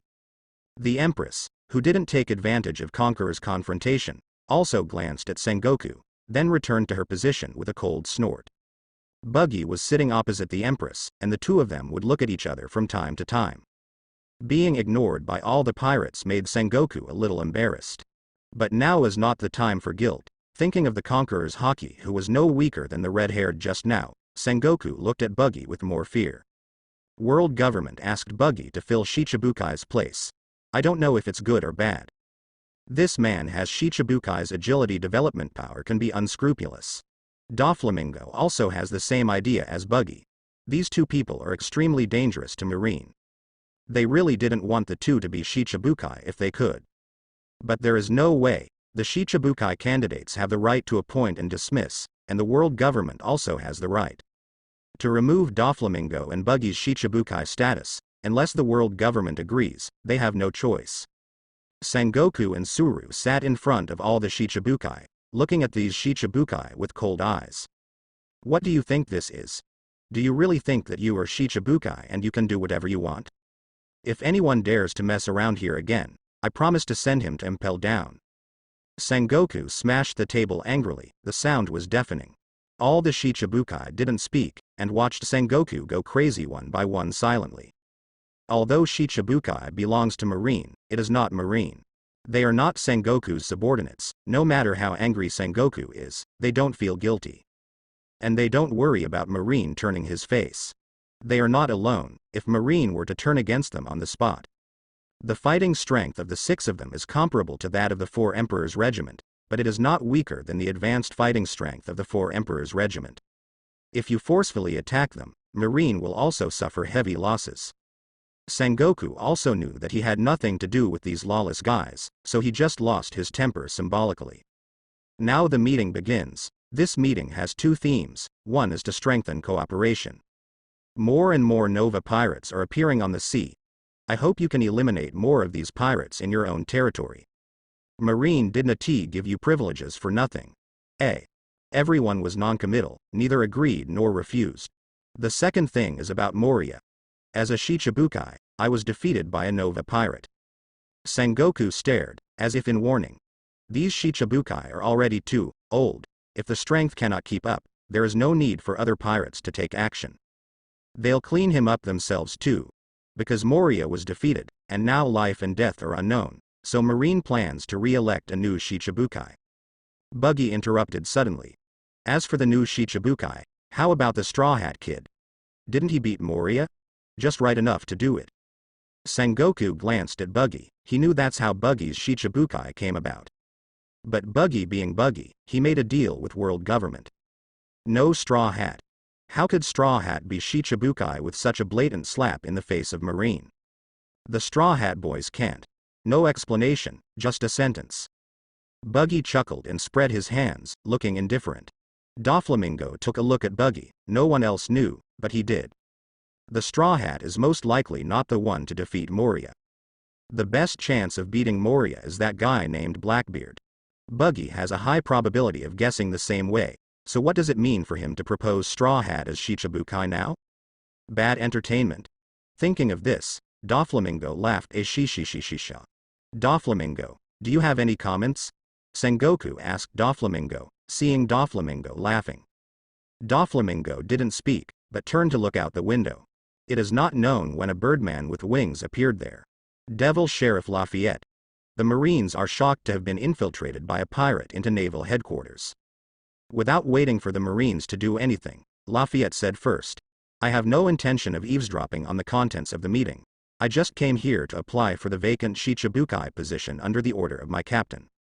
Who is your captain? Sengoku asked quietly. Lafayette bowed politely. Let me introduce myself. Lafayette, the navigator of the Blackbeard pirates.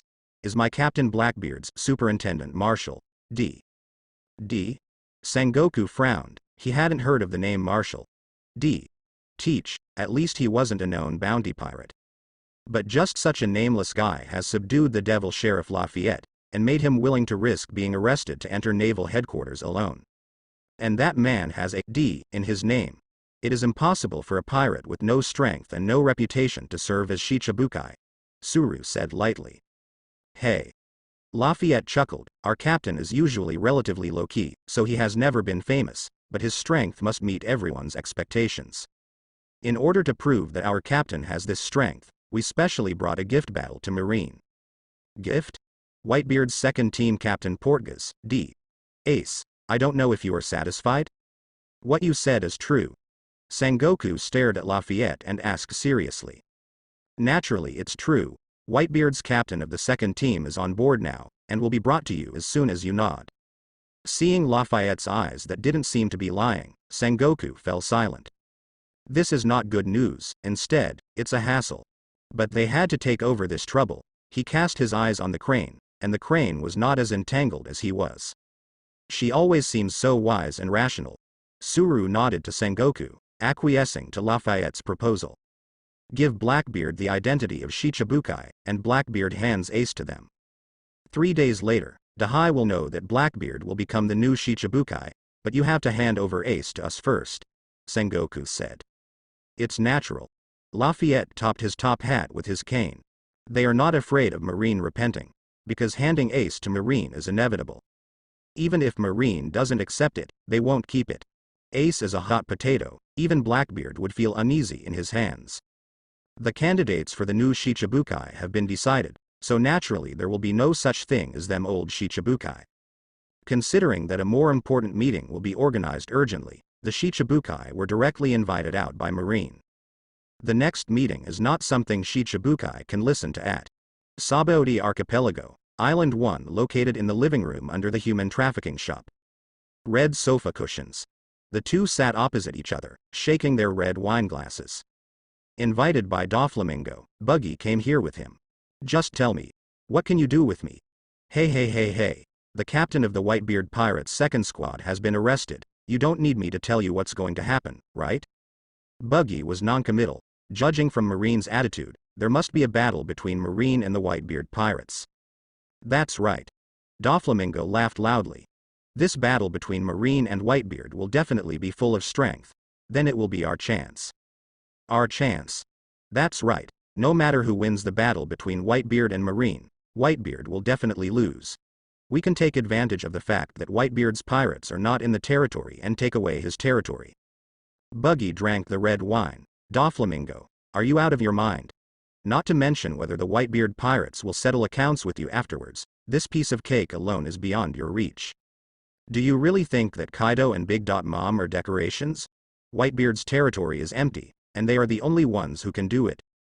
Even if you take this opportunity to take away 1 or 2 islands, do you think you can keep it? New World is restricted by the 4 Sea Emperors, and Doflamingo has gained a firm foothold in New World with the backing of Kaido. The territory that belongs to the 4 Emperors, no one can touch it except the 4 of them. You don't have to worry about that. If Whitebeard looks for trouble afterwards, someone will stop him. As for the other 4 Emperors, Cha-Cha, don't worry, they won't make a move. Looking at Doflamingo's confident eyes, Buggy guessed that maybe Doflamingo wanted to cooperate with Kaido. It's just that Kaido will bird you on the weapon, and will it really block Whitebeard for your sake? And most importantly, this guy didn't seem to say that he wanted to do it himself. Seeing that Buggy was still hesitating, Doflamingo said again, "You are going to enter New World soon, right? Don't you want to have your own territory in New World? Know that those Sea Emperors won't stop coming to trouble you just because you are a Shicibukai, and all pirates who enter New World are the same. Either submit to the Emperor, or be killed by the Emperor." Buggy was silent for a while, then laughed loudly. Ha ha ha ha ha ha. Doflamingo, so are you surrendering to Kaido? The taunting words made Doflamingo's veins burst. Conqueror's haki explodes. He seems to use this silent way to prove that he has never surrendered to anyone. The same is true, he is not Kaido's subordinate, and now he and Kaido are only in a cooperative relationship. It just doesn't look like it to Buggy. Only equal strength can be called cooperation. The relationship between Doflamingo and Kaido is purely the result of interests and Doflamingo's concession. They are cooperating, but not on equal footing. Okay. Doflamingo, it's just a joke. Why are you so angry? Doflamingo put away. Conqueror's loyalty is still not very good looking. HMPH. Forget it if you don't want to cooperate. Just pretend I didn't say so. Doflamingo snorted coldly. It's not that I don't want to cooperate, Doflamingo, but the fact that the conditions do not allow it. Your plan is too naive. Buggy shook his head and laughed. Do you think we can stand by and watch this war when it breaks out? You mean? Marine will not allow us to watch. The purpose of Shicibukai is to fight against the 4 Emperors. Now that Marine is going to fight Whitebeard, we will naturally have to fight, at least we have to paddle. Will Marine force us to be summoned? Doflamingo finally figured this out. Indeed, you only enjoy the benefits of Shicibukai on weekdays, and now it's time to fight. Can you Shicibukai stay out of it? Since there is no way to do it, forget it. Doflamingo looked regretful. Actually, it may not be impossible, as long as Whitebeard loses, or even dies there, Buggy chuckled. But will Whitebeard lose? Known as the most powerful man in the sea today, who dares to say that he will lose? But it's always possible, isn't it? Buggy poured himself another glass of red wine. As long as Whitebeard loses, whether he survives or not, he's going to be a favorite in New World. There's going to be a lot of people challenging him. Then we can fish in troubled waters. Of course, I think he will die there. Oh. Why are you so sure? Buggy. Doflamingo stared at Buggy with a smirk, as if to see where Buggy made his judgment. The remnants of the old era will be liquidated sooner or later. Buggy said very cryptically, but it is a fact of historical evolution. Maybe you can stand out from the crowd in a certain era and lead an era. But if it comes to a new era, people in the old era don't know how to retreat, and they will be knocked down by the trend of the new era. No one is an exception. Thinking about the people of the previous era, isn't it just those few retired bad old men who can live well in this era? The remnants of the old era. Hey hey hey hey. Doflamingo suddenly laughed. Indeed, it's time for those old men to abdicate. After saying that get up, this meeting did not discuss anything, but it made Doflamingo more confident about the future. He felt that the opportunity he had been waiting for was coming. Island 13. Now that he has come to Sabodi Archipelago, Buggy will naturally go to see his deputy captain Rayleigh, whom he has not seen for many years. Of course, in a sense, it was also the first time he met Rayleigh. Shoki's ripoff. Such a blatant signboard has blackmailed unbelievers. This thing tells us a truth. Don't be too curious. Curiosity killed the cat. A bottle of whiskey. Shaki, who was smoking, turned his head inadvertently, still wondering which unlucky guy came to the door again. But suddenly froze. What? Am I so handsome? It surprised you, the former empress of Nine Snake Island. Shaki came back to his senses and took a sharp puff of the cigarette in his hand. He turned to get the whiskey. Are you looking for Rayleigh? Yeah. I haven't seen my deputy captain for a long time, just passing by to see him. Rayleigh isn't here. You came at a bad time. Shaki handed the whiskey to Buggy. Open a bottle. That's still really unfortunate. I can only visit another day. Wait a minute. Shaki called to Buggy. What's wrong? Drink money. How many? 800,000 Baileys. Shaki, you can't justify hitting your own family with this bullshit. Shaki took a puff of cigarette and said, Xiaoba told me about you. The octopus he had let go flashed through Buggy's mind. At that time, it was because of his kindness to Rayleigh that he was released. Oh, what did he say about me? That's really sad. Buggy thought it was because of Zauba that Shaki charged him such an expensive drink. If I had known earlier, I wouldn't have let that octopus go. It's not a bad word, but he thinks you are not a good person, Shaki said lightly. Good guy. Shaki, are you kidding me? How can a pirate be a good guy? It's just that the degree of crime is different. Buggy grinned. Shaki stared into Buggy's eyes and commented, you are really different from Roger and Rayleigh. Talking for a while, but there's nothing wrong with that. Since there's nothing wrong with it, why don't the drinks be cheaper? 800,000, not a penny less, or I'll tell Rayleigh you're plotting against me. He was not afraid of Rayleigh's retaliation, but it seemed that it was not a wise choice to offend his deputy captain somehow. Reluctantly, Buggy sighed, forget it, I admit it, cheating, scamming really deserves its reputation. Bailey, I didn't bring so many with me when I went out. On credit. Forget it on credit, I can tell you a piece of information. The value of this information is definitely more than 800,000 Baileys. Intelligence? Shaki itself is selling information, and now Buggy actually said that he would sell information to her? Without ridiculing, Shaki asked curiously, what information?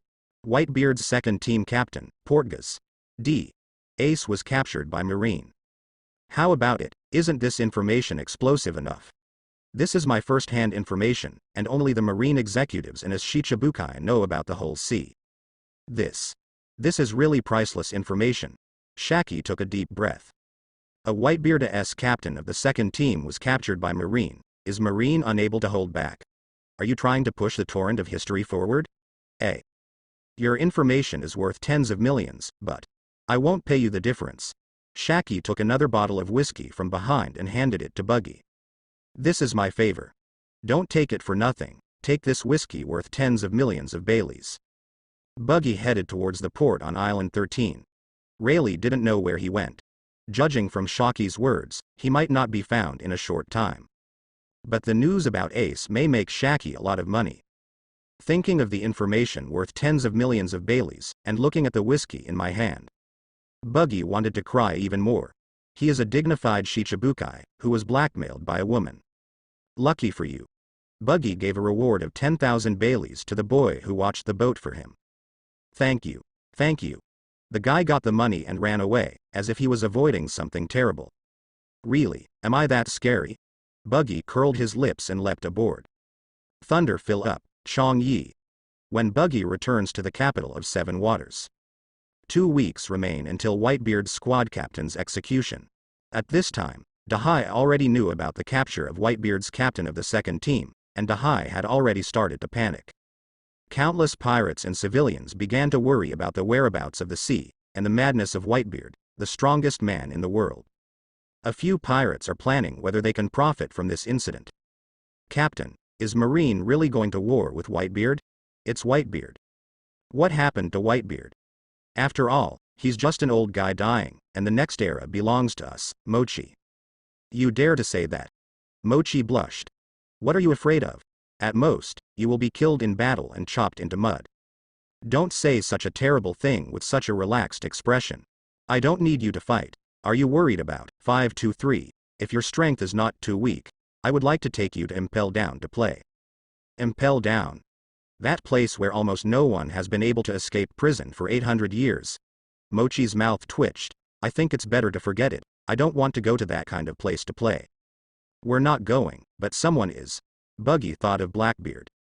Although I don't have any grudges with that guy, I always want to play tricks on him.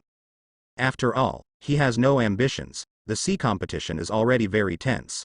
Why let those Impel Down guys come out to get a share of the action? And he had thoughts of Whitebeard's fruit. Blackbeard's presence instead had an impact on his plans. In the blink of an eye a week has passed. Not surprisingly, Marine came to the capital of Seven Waters to recruit him again.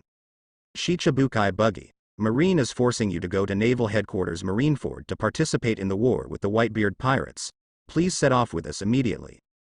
In fact, before Buggy returned to the capital of Seven Waters, he received a mandatory call from the world government. But at that time, he said he agreed, but actually he played around for a while. Returning to the capital of Seven Waters, there are only 2 weeks left before Ace's execution. I know, urging. What urging? Isn't there still a week before the war starts?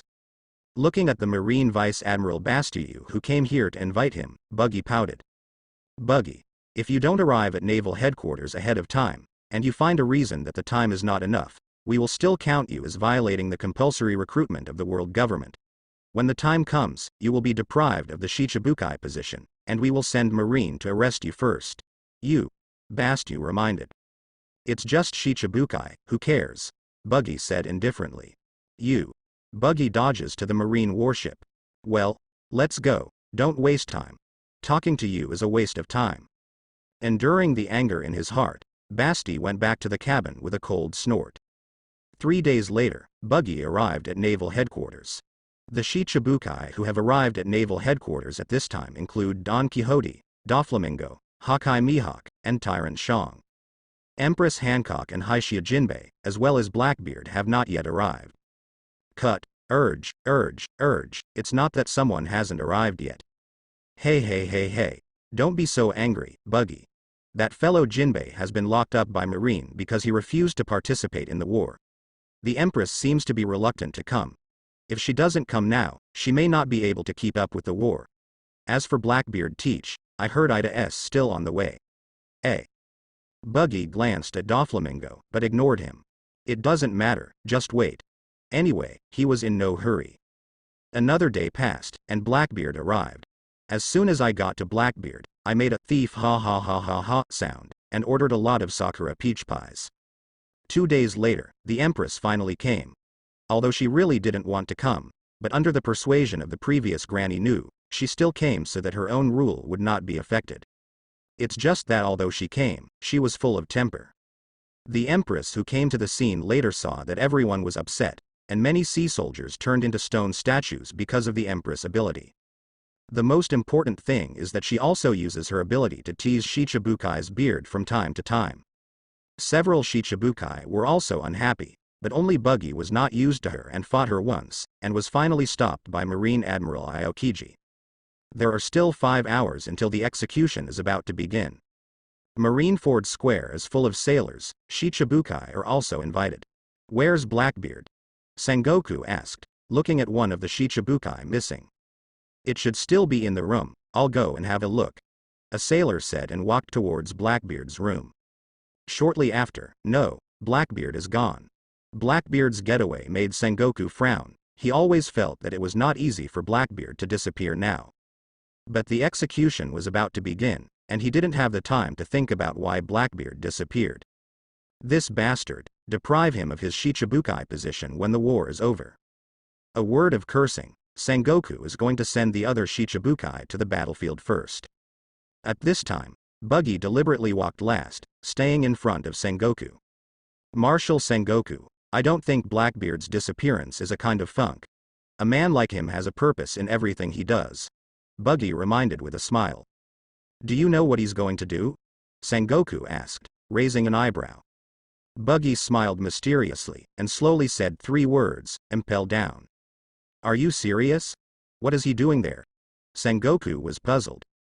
It's not that he looks down on Blackbeard, but that he absolutely believes in Magellan's strength. Blackbeard going to impel down is only asking for death. Of course it's for the impel down criminals. Buggy said, also, I advise you not to blindly believe in Magellan's strength. The current impel down is not very harmonious, is it? Thinking of the report that Naval Headquarters received not long ago about prisoners making trouble in impel down, Sengoku was even more disturbed. I think you'd better send an admiral to deal with it now, there is still time, and if there is a fight with the Whitebeard pirates later, impel down will not be able to take care of it. Sengoku frowned even tighter. Impel down is not in a hurry, and now the Whitebeard pirates may appear at any time. Not sending admiral there. Seemingly seeing Sengoku's difficulties, Buggy chuckled and said, actually, I can run for you, but you probably won't believe me. Sengoku gave Buggy a look, and obviously said, blah blah blah. If Blackbeard really passed, it would already be very troublesome. Wouldn't it be even more unsafe if you went over there? So you can let Garp pass. Garp? Yes, that guy Ace is his grandson, right? Although Marine's hero Garp will definitely not deal with Marine, staying on this battlefield is just a display, and he may even release water when confronting the enemy. Instead of letting a large force, it is better to let him go to impel down if he is abandoned here. It's an idea, if Garp doesn't agree with it. Thinking of this, Sengoku suddenly looked at Buggy again. What is your purpose for doing this? I don't believe that you gave me advice for the sake of Marine. Buggy chuckled and didn't answer. Under Sengoku's suspicious gaze, he made his way to Marineford Square. Of course he wasn't thinking about Marine. Stop the Blackbeard trouble at impel down, and he's the only man behind the Marineford War. Shock fruit from Whitebeard, I want it too. Impel down at this time is in chaos. The Straw Hat Luffy, the son of Luck, finally caused a storm in this large submarine prison. Blackbeard was already approaching impel down, and Garp was also quietly heading towards impel down. Marineford Square also became solemn. No one knows when Whitebeard will appear. They were sure that Whitebeard would come. The execution time is approaching, and no one is not nervous. Shichibukai. As Shichibukai came out, the camera of the phone bug turned on them. It's Mihawk, the world's greatest swordsman. King of Darius Rosa Heavenly Yaksha Doflamingo. One Piece, Boya. Hancock, Brutal King Tyrant Bear. There's also a new Shichibukai that just joined this year, a Sen Ryodo Buggy. Aren't there 7 Shichibukai? Why only 5? Have no idea. Listening to the discussion of the sailors ahead, Sengoku's face turned livid. The absence of 2 Shichibukai means they are missing at least 2 intermediates. And the most important thing is that this matter affects morale to a certain extent. Think of Jinbei and Blackbeard, who are both eating and drinking, enjoying Shichibukai's benefits on weekdays, but unwilling to fulfill Shichibukai's obligations at critical moments. Sengoku vows to lock Blackbeard and Jinbei in impel down forever. At this moment 3 admirals came out. The morale of the sailors was rekindled. It's the admirals, Kizaru Peluzalino, Mr. Iokiji Kuzan, Akainu Sakazuki admiral. Seeing the 3 admirals sitting in the position of the commander, the morale of the Marines was immediately raised. With 3 admirals around, Whitebeard isn't so scary anymore. It's a terrible war. Buggy sat straddling the side of the square, chuckling lightly. She. I don't know how many people will die in this war. Doflamingo didn't think it was a big deal to watch the excitement, as if he wished that both Marine and Whitebeard would suffer. Shang and Mihawk both pretended to be cold and said nothing. Hancock glanced at the 4 of them and snorted coldly, dirty man. Buggy, who do you think will win this war? Doflamingo suddenly asked Buggy. Buggy glanced at Doflamingo and said without thinking, Marine. Oh why? How can you say that Whitebeard is also the emperor of the New World, and is also known as the strongest man in the world? Is that why you don't like Whitebeard so much? The conversation between the 2 attracted the attention of the other 3. Buggy smirked. I'm just so down on Whitebeard. Although the New World 4 emperors rule New World, this sea is still Marine's sea after all, and this world is still the world of celestial dragons. let alone Whitebeard. Even if the redheads come together, Marine may not necessarily lose. Strength is justice. Why do you think Whitebeard and they don't represent justice? Why are Whitebeard and them wanted, not Marine? Of course it's because they are weaker than Marine. Only the strong can define the weak as prey. Buggy's words shocked several Shichibukai. As pirates, even Shichibukai, they still look down on Marine. They think Marine is the lackey of the celestial dragons. It's just a group of pirates controlled by celestial dragons. But I didn't expect Buggy to have such a high evaluation of Marine. Then if we are stronger than Marine, can we arrest Marine? Hancock asked suddenly. Buggy glanced at Hancock, chuckled and said, don't talk about Marine, as long as you are strong enough, you can even want celestial dragons. The astonishing words made Mihawk couldn't help looking over. The first time he paid attention to Buggy was because of his acquaintance with the redhead. Later, even if Buggy showed extraordinary strength and took the position of Shichibukai, he just thought that Buggy was a big pirate with good strength. But today, Buggy said such incredible words, which made him inevitably feel a little bit of admiration for Buggy. Hey, is it okay to say something like wanting celestial dragons? Doflamingo's schadenfreude was obviously not for the sake of protecting celestial dragons' face. As former celestial dragons, Doflamingo doesn't like celestial dragons. The reason is that they refused Doflamingo to re-enter Marie Joy's, and refused to recognize Doflamingo's identity as celestial dragons. As an undercover agent of the Revolutionary Army, Shang naturally appreciates Buggy's remarks, but he is a little afraid of Buggy's ambition. As Hancock, who was once persecuted by celestial dragons, was more excited than the other four. She stared at Buggy's face, as if trying to see how Buggy managed to be so arrogant. Apart from reading the newspaper and knowing that Straw Hat Luffy beat celestial dragons, this is the second time she has a little admiration for a man. If you ignore the previous confrontation between Buggy and himself, Hancock feels that Buggy is not so annoying. Less than 3 hours before the execution, the live broadcast suddenly turned to Sengoku and Ace. On the live broadcast screen, the tall figure of Marine Marshal Buddha Sengoku appeared on the execution platform, and he stared at Ace seriously. Today I want to announce something to everyone. He took the loudspeaker phone bug handed over by his subordinates, and loudly said to the 100,000 Chinese troops in the whole world, about the great significance of Portgas. Ace's death here today. Fire Fist Ace, tell me, who is your father? Fire Fist Ace's father. Doflamingo and the others were a little surprised. Could it be some big man? Fire Fist Ace's father is Roger the Pirate King, Buggy said lightly. Roger. Hey, are you kidding me? Not only Doflamingo, but other Shichibukai were also sweating. One Piece still has heirs living in this world. You are an intern of Roger Pirates, didn't you already know that?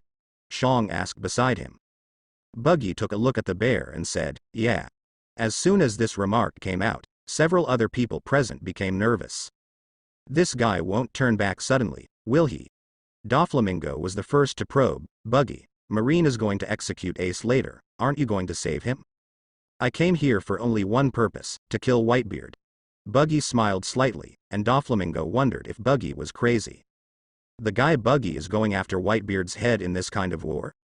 My daddy is Whitebeard. At this point Ace's reply brought them back to their thoughts. No. Sengoku said bluntly, my daddy is Whitebeard and no one else, Ace exclaimed excitedly and angrily. He seemed extremely disliked by Sengoku saying the man's name. In addition to giving birth to him, Roger brought him all kinds of discrimination. No one likes Roger's children in One Piece, everyone wants his children to die. But why? At this time, the Marines in the headquarters and everyone outside were inexplicably astonished. They don't understand why this conversation is happening. Ace's father is not Whitebeard, is it his biological father? Everyone knows that Whitebeard loves to have sons, no matter your age. Ace obviously couldn't be Whitebeard's own son. This time Sengoku continued. When we relied on the existence of a shred of possible information, we tried our best to search and investigate all over the world to eliminate the evil blood. Your mother, Portgas d. Rouge. This the woman with ulterior motives has subverted common sense. With her tenacious will, she actually let the fetus stay in the womb for 20 months.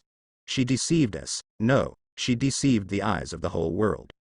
1 year and 3 months after One Piece was publicly executed, A baby who inherited the world's most evil blood descended into this world, and your remaining Portgas. D. Rouge died on the spot. Having said that, Sengoku paused. He took a deep breath, as if what he said next shocked even himself. He announced loudly to the whole world, Fire Fist Portgas D. Ace, your father is the Pirate King Gore D. Roger. What? Fire Fist Ace is the son of the One Piece. Is the blood of the devil still an inheritor? This is shocking. It's unbelievable. You must know that Marine was chasing and killing those related to One Piece throughout the sea at that time. This is big news. The whole world was shaken by these words. Countless nobles, commoners, pirates, and even Marines stared wide-eyed, as if they couldn't accept such a piece of truth. They couldn't believe their ears. It is true that Roger's bloodline survives. About 2 years ago, when you used your mother's surname to become famous in this sea as the captain of the Spade Pirates, we knew that Roger's blood had not yet been broken. But Whitebeard is also aware of this time. In order to train you to be the One Piece King, he let his son who was once his opponent board his ship. Wrong. Ace's face turned red, and he said angrily, I'm here to make Lao Ge the summer boat of the One Piece team. Only you think so. Sengoku glanced at him, and said coldly, actually, we can't attack you at will, precisely because you are protected by Whitebeard. The aptitude of a top thief. So taking your head here today is of great significance. Having said that, Sengoku paused again, took a deep breath. He loudly shouted to the whole world, even if there is an all-out war with the Whitebeard pirates. Oh. Sengoku's words directly ignited the emotions of the Marines present. Their shouts flooded the entire Marineford Square. Let my subordinates become the Pirate King. Whitebeard is a big move in the next step. Shi. Let my subordinates become Pirate King. Whitebeard is a big move in the next step. Chatter. Doflamingo said mockingly. In his opinion, his subordinates are just objects to be wooed. People like Whitebeard who can give up the title of One Piece no longer compete with him. In his heart, he lowered Whitebeard's status several levels. Marineford Square is getting quieter. Everyone knows this is not the end, just the calm before the storm. Everyone is anxiously waiting. Suddenly the fog came. Coming. Accompanied by Buggy's words, in the deep sea several kilometers away, one pirate ship after another suddenly appeared. Hiding in the fog, they gradually approached, menacing.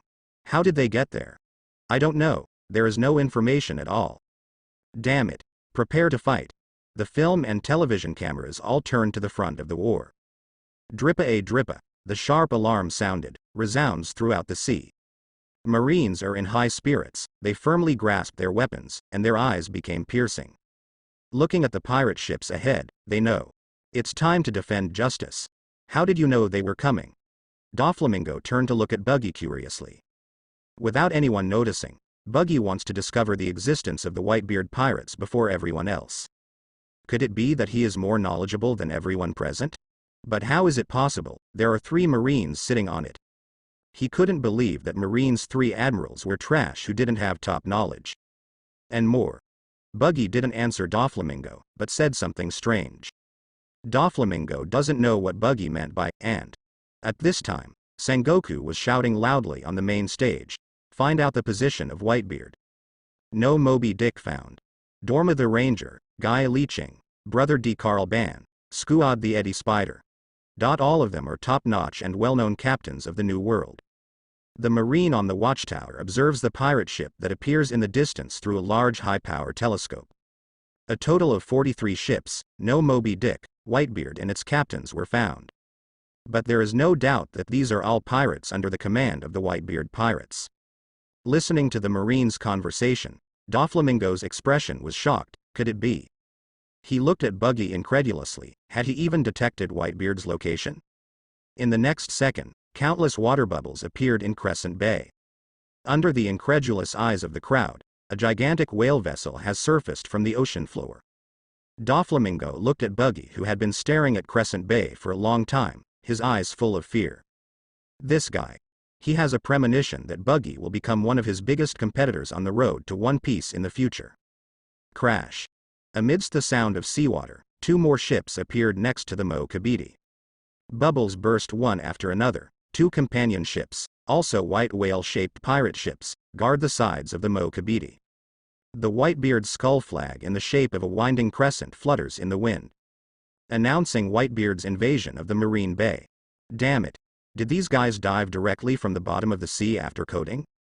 Sengoku clenched his fists, fixed his eyes on Whitebeard and the others who appeared in Crescent Bay, and said with a livid face, "It's really careless. I didn't expect him to sneak in so close."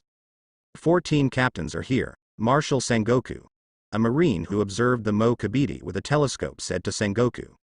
Captains like Phoenix, Marco, Diamond, Josie, and Foil, Vesta just stopped there, and they put countless pressure on the marines.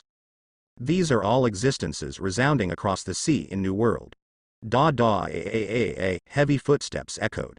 The voice appeared on the lead ship of the Moby Dick. It's been decades since we last met, Sengoku. He laughed and said to Sengoku, "Although I didn't speak very hard, the whole marine could hear me clearly." "Ace, my dear son, are you all right?"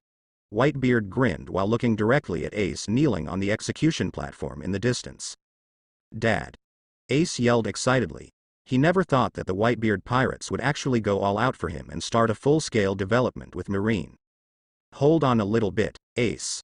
Whitebeard would cut into the deck from the cloud, take a stride, and crouch down on his knees. His fists were crossed in front of his chest, and he slammed out to both sides. "I'll come to rescue you right away." Boom. The sound like the beating of a drum echoed throughout Marineford.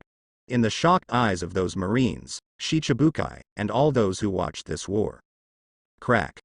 The atmosphere unexpectedly appeared, fragmentation visible to the naked eye, and it was still expanding. Booma booma, clatter clatter. The sea roared violently and began to surge abnormally. In an instant, the water level on both sides of Qiwuhai was astonishingly high. Marines were shocked, but in the next second, the turbulent sea returned to calm. It looks as if nothing happened. It was eerily quiet. What happened? Did the space just shatter? The sea is also surging, but it seems like nothing happened now.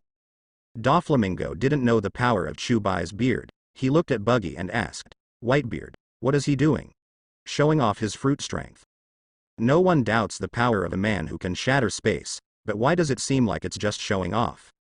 This is not a performance, but a war. The tsunami is coming. Why did the water level rise? Some marine looked down and saw the undulating seawater on the shore. They were surprised to find that the water level had grown higher without knowing it. The waves of the sea are getting bigger and bigger. The waves beat against the shore. The whole island began to shake violently. Some marines who were caught off guard were knocked to the ground. In the end, what happened? The sound of sirens echoed over Marin, Vando. "What is that? Are you kidding me?" Everyone looked at the surging black shadow in disbelief. Everyone in Shichibukai is down cold sweat except for Buggy. It turns out that a tsunami was triggered just by raising one's arms and fists. Is this the power of the strongest man in the world? The huge tsunami caused confusion among the people. The Marines wanted to escape, but the whole Marineford was surrounded by the tsunami, and they had nowhere to escape. The war won't just end like this. Although Doflamingo was shocked by Whitebeard, he still didn't forget his poor mouth. "If it's really that easy, you and I can wait for Whitebeard to push Marineford again tomorrow or 2 days," Buggy said lightly. "Oh. Do you think the two of us can match Whitebeard?" Doflamingo asked with interest. Buggy said without looking back, "I am on par with Whitebeard, you just need to work hard." "Come on, it's interesting." Doflamingo didn't know if Buggy was arrogant, or if he really had that strength. But judging from Buggy's previous performance, he somewhat recognized Buggy. At this time under the execution platform, Aokiji, who was sitting side by side with Peluzalino and Sakazuki, exerted force on his feet and jumped up. In an instant, it swept over the Crescent Bay. Ice Age. 2 icicles were shot out by Aokiji and plunged into the seawater. Next second, poof-a, the sound of freezing sounded, and the huge waves were frozen in the blink of an eye. The waves are frozen. Great, it's Aokiji Admiral. Saved. The Marines showed their faces after the catastrophe. If it weren't for Aokiji Admiral, they would have been drowned by the sea. "Don't panic, we have 3 admirals here, and Whitebeard is nothing to be afraid of." "Yeah, Whitebeard, nothing to be afraid of." Some Marines in a good state of mind began to enlighten their companions, so that the Marines who had already developed fear regained their confidence. Aokiji imp. On the Moby Dick, Whitebeard looks at Aokiji coldly. Although he didn't expect this move to wipe out Marine, if it weren't for Aokiji, Marine would definitely not be able to do so unscathed. You must know that neither Sakazuki's lava fruit nor Pelusalino's sparkling fruit in the Three Admirals can perfectly block this move. This time, Mawe was perfectly resolved by Aokiji. Crack. Icicles of tsunami formed Ice Yamanaka break off. Aokiji, who jumped over Crescent Bay, rushed towards Whitebeard, braving the cold air all over his body. Double Thorn Spear. Several ice spears with barbed thorns condensed in midair and shot toward Whitebeard. Ah! Whitebeard grinned, then punched. The atmosphere was shattered. The astonishing shockwave directly destroyed the attacking ice spear, and then shattered Aokiji in midair and fell into the sea. Click. The moment Aokiji comes into contact with seawater, the seawater freezes. Aokiji also recondensed his body on the ice. Just when everyone thought that this confrontation ended with Whitebeard Xiaoyu, Aokiji felt a boundless chill all over his body. The cold air instantly froze the surrounding seawater centered on him, and then quickly spread to the Moby Dick. The entire Crescent Bay is frozen. The sea is frozen. The whole country is frozen. This disembarkation operation is blocked. But just give us a foothold. Hee hee. The captains on the Moby Dick looked at the frozen Crescent Bay and smiled. The Marine side noticed that the movement of the Moby Dick was restricted, and immediately used artillery fire to attack the Moby Dick. But it was easily resisted by the Phoenix transformed by Marco. The captains stepped onto the battlefield through the ice and rushed towards the execution platform. They're going to save Ace. Don't be afraid, Whitebeard has 3 admirals to deal with, we only need to deal with those common pirates. Everyone rush. Kill, destroy the Whitebeard pirates. The Marines cheered each other up, and the next moment they fought against the pirates. The captains of Whitebeard's flag on the periphery also broke in through the hail of bullets. Fight with the Marine vice admirals. All of a sudden, the whole Marineford was in chaos. It's getting hot, Doflamingo teased. The other Shichibukai were unimpressed, they didn't want to get in so early. Just wait to find a suitable opportunity, show off your skills, paddle, and let Marine know that you are useful. As for the main force fighting Whitebeard, forget it, Marine doesn't pay them wages. The next entry is Admiral. Kizaru Pelusalino tried to sneak attack Whitebeard, but Marco blocked him with the 8-foot Chong Guyu. How could the main general appear so easily? Marco stood in front of Pelusalino and said with a smile. Looking at Marco flying in midair, Pelusalino couldn't help exclaiming, "It's really scary, Whitebeard pirates." Seeing that the battle was in an anxious state, Mihawk couldn't wait any longer. "Mihawk, are you going to make a move?" All the Shichibukai stared at Mihawk in surprise. They didn't expect that Mihawk would be the first to lose his temper. "I just want to see how far I am from the number 1 in the world." After speaking, Mihawk walked towards Whitebeard. The world's number 1 swordsman Hawkeye Mihawk is about to make a move. The reputation of the world's number 1 swordsman has spread throughout the sea, and everyone knows it. So when Mihawk was about to make his move, he had all the attention. Sengoku squinted at Mihawk. "I didn't expect you to be the first to strike." Mihawk didn't care about the eyes of the people around him, he drew his sword and slashed at Whitebeard. The flying slash of the great swordsman level is so terrifying, and the energy of tens of meters high alone makes them feel scared. But then a burly man stood in front of Whitebeard. Boom. The slash of the world's number 1 swordsman was blocked by a burly man. It's Captain Joz. It's so handsome, Captain Ins. It actually blocked the slash of the world's number 1 swordsman. Mihawk looked at Josie who stood in front of him and frowned slightly. No matter for any swordsman, Diamond Josie is a tough nut to crack. Because he is too fleshy, it is really not an easy task to cut off the diamond. Just when Mihawk was thinking about whether to accept this difficult bone, a man stood in front of him. It's Foil Vista. He blocked Mihawk. Whitebeard's ship has a swordsman on par with the world's greatest swordsman, it's incredible. After a few rounds of fighting with Beasta, Mihawk recognized Beasta's strength. "You're nice." Mihawk complimented. "It is my honor to be praised by the world's number 1 swordsman, but if you want to stop me from saving Ace, I will not show mercy." Mihawk smiled and didn't answer. He never made it a goal to stop Whitebeard from saving Ace, he just got bored of fighting Vista. Vista's sword skills are just enough to accompany him to pass this boring time. Everyone. Mihawk has already made a move, won't you make a move? Doflamingo looked at the crowd and said with a sinister smile. That guy is staring at us, and it's unreasonable not to make a move. Everyone turned their heads to see Sengoku staring straight at them. Boring, Buggy commented. This concubine is not Marine's subordinate, I will only do so if I want to, Hancock said arrogantly. Bartholomew. The bear remained silent. Hey, since you are not in a hurry, then I am not in a hurry either. No one wants to bow to the Marine and listen to the Marine. They will make a move, but definitely not under Sengoku's eye Kamui. These guys. Sengoku gritted his teeth in hatred as he looked at Buggy and the others who were indifferent to his threat. He really doesn't know what Shichibukai was established for now, enjoying special treatment. Either backstab Marine, or can't be used by Marine.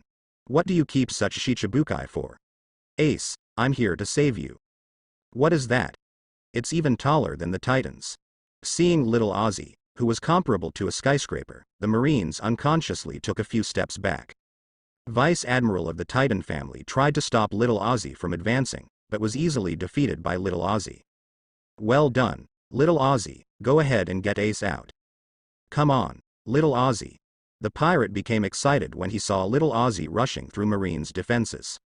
Like a flame in the night, little Ozzy rushed to the front and let them see the hope of saving Ace. It's getting closer. Looking at little Ozzy who was getting closer, Buggy said lightly. Can't paddle? Doflamingo smiled, and threw out the 5-color strings in his hand. The descendants of the Devil Oz, interesting. Little Oz, who had just run close to Crescent Base Square, had a leg cut off by Doflamingo. Ozzy, who had a broken leg, fell to the ground with one knee. Little Oz. Damn Doflamingo. The rest of the Whitebeard pirates became enraged when Ozzy was severely injured by Doflamingo. The second shot was Bartholomew Bear, who drew his glove. Compressed air. Call out, an air cannon pierced little Oz's chest straight through. This time, the injury was even more serious. Little Ozzy couldn't even kneel on one knee, so he could only fall down in a daze. Little Oz. Enraged by little Oz's situation, the pirates rushed forward one by one as if they had been injected with chicken blood. That's when Hancock made his move. She knew that it was impossible for her to remain silent, otherwise she would definitely be liquidated afterwards. A marrow mellow. A marrow mellow turns Marines and pirates to stone. Hancock, what are you doing? Why did you freeze Marine? A lieutenant general couldn't understand it, and directly angrily yelled. No matter what I do, I will be forgiven. Hancock ignored Vice Admiral's opinion at all, acting arrogantly. Seeing such a beautiful Hancock, another batch of Marines and pirates who had evil thoughts were turned into stone. This woman. Sengoku looked at Hancock, who didn't distinguish between friend and foe, and even Vice Admiral couldn't stop him, and felt a little headache. He regrets calling Hancock here, this guy is a total negative here. Shifting from Hancock, he looked at Shichibukai who didn't make a shot at the end of a Buggy. This man's castle is deeper than anyone else's. If he hasn't made a move yet, what is he waiting for? The battle has reached a fever pitch. Seeing that the situation was wrong, Sengoku immediately ordered Marine to retreat and activate the encirclement circle. But who knew that little Aose's body actually blocked a corner of the encirclement? The pirates rushed towards that corner to rescue Ace. Seeing that the situation is wrong, Sengoku announces the early execution of Ace. But at this moment, a warship descended from the sky. Straw Hat Luffy and the prisoner of Impel Down appear. Straw Hat Luffy. Garp the bastard. Sengoku should have thought earlier, how could Garp go to Impel Down to stop his grandson? Well now, not only the Straw Hat escaped from Impel Down, but also a lot of prisoners from Impel Down. This will be a new shame in the history of Impel Down. I don't know what happened to Blackbeard, if even he got it, then Garp. Just now he was still blaming Garp, but the next second Sengoku was worried about Garp's safety. Although I believe in Garp's strength, Garp is old after all. Facing the ferocious Blackbeard, Sengoku is also a little worried. I knew that Momoshiki and G of Marie Joyce should be called back, but now there is a shortage of manpower, which makes it impossible to take care of Impel Down. Sengoku is a little annoyed that he was too negligent in preventing Impel Down. Ace. I'm here to save you. Straw Hat Luffy yelled loudly as soon as he appeared on the stage, making people wonder if his mind is not normal.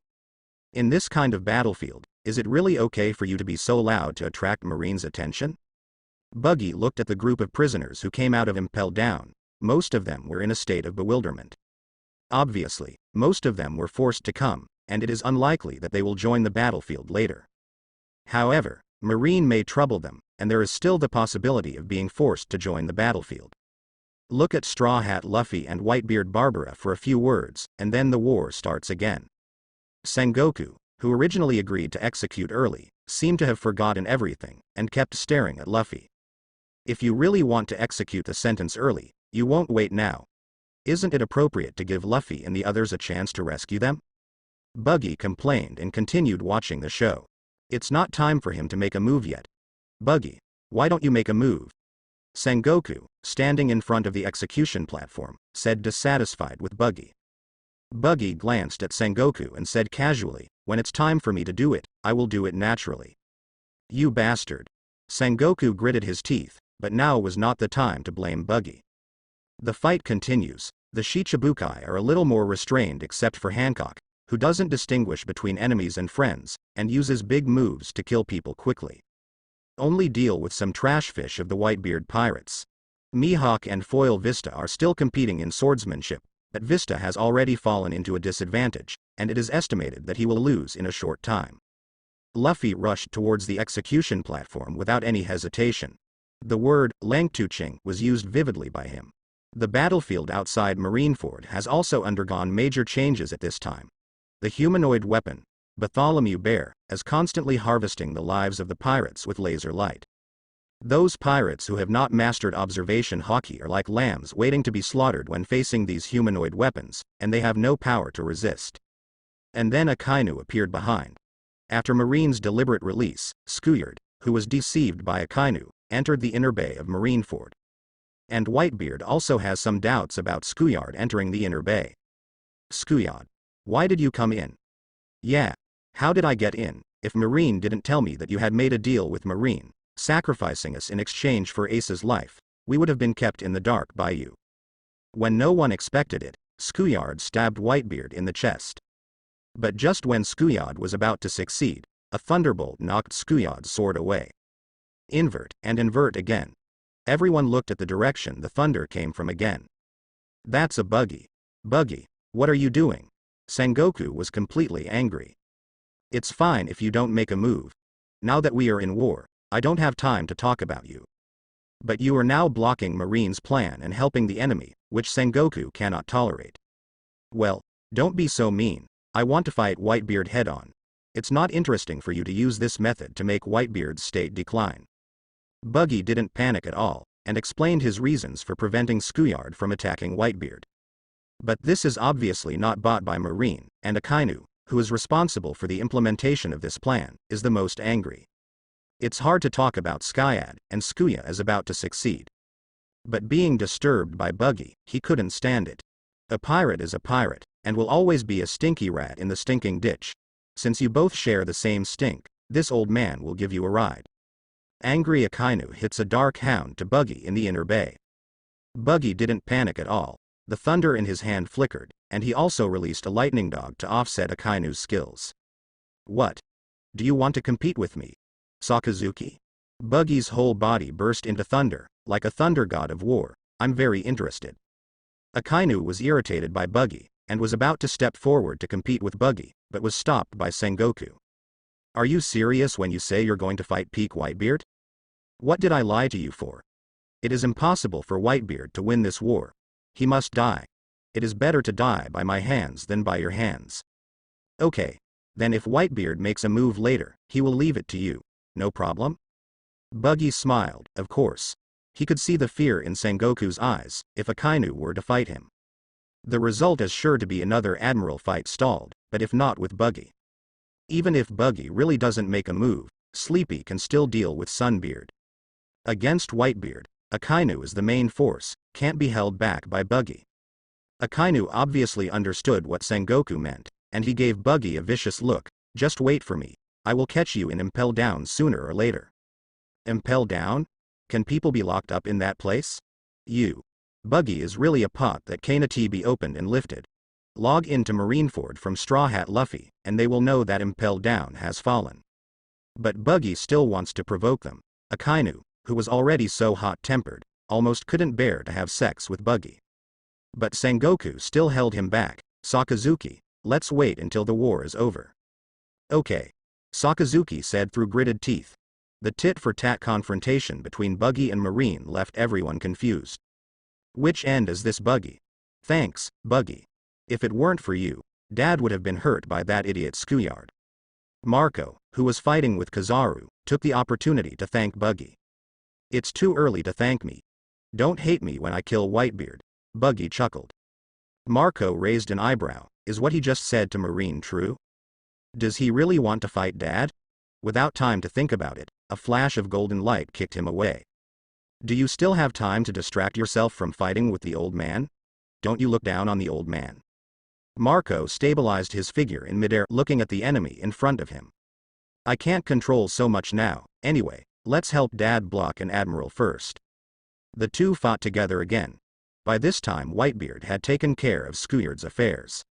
He shattered the frozen sea with one punch, allowing his men a way to jump out.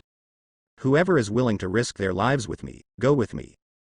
After saying that, Whitebeard threw the cloud from Yonki violently, and the terrifying power rushed straight to Ace on the execution platform.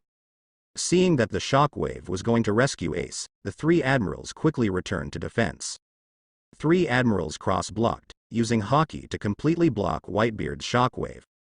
Isn't the defensive wall fully up yet? Little a paragraph mark C's body is standing there. There is nothing we can do about it, said a sailor. Never mind. Akainu, carry out the next plan, Sengoku said to Akainu. Without saying a word, Akainu stepped forward ruthlessly, with his arms raised high. Pop volcano. Like a volcanic eruption, lava fell from the sky and fell towards the Whitebeard pirates. The Marines had received the message before then and withdrew to the inner bay, so now only the pirates are suffering. Buggy looked at the scene where the pirates of the Whitebeard pirates were hit by the magma and sprayed blood all over their bodies, and suddenly felt that this war was still a lot whitewashed by the anime. When the volcano erupted, dense crowds stood beside the volcano. This disaster is no joke. Fire-breathing imp, eh? Whitebeard was furious when he saw how badly his men were wounded. First he lied to his son, and now he wantonly slaughtered his son. Akainu completely pissed him off. Whitebeard leapt towards Akainu with the knife in hand. Kizaru tried to stop him, but was stopped by Marco. Aokiji tried to shoot, but Diamond Josie blocked him again. Although the strength of Marco and Joz is not comparable to Admiral, it is no problem to block it for a period of time. Taking advantage of this time period, Whitebeard came to Akainu. Facing Whitebeard's fierce approach, Akainu was forced to stop the meteor volcano and fight Whitebeard together. At the beginning, Akainu tried to use Haki plus Fruit ability to face Whitebeard head-on, but although the magma is powerful, it is not significant in single-body destructive power. Whitebeard's Shock Fruit enhances the real single-target destructive power. Whitebeard didn't even use Haki much because of his physical factors, and it was difficult for Akainu to fight with his Fruit ability alone.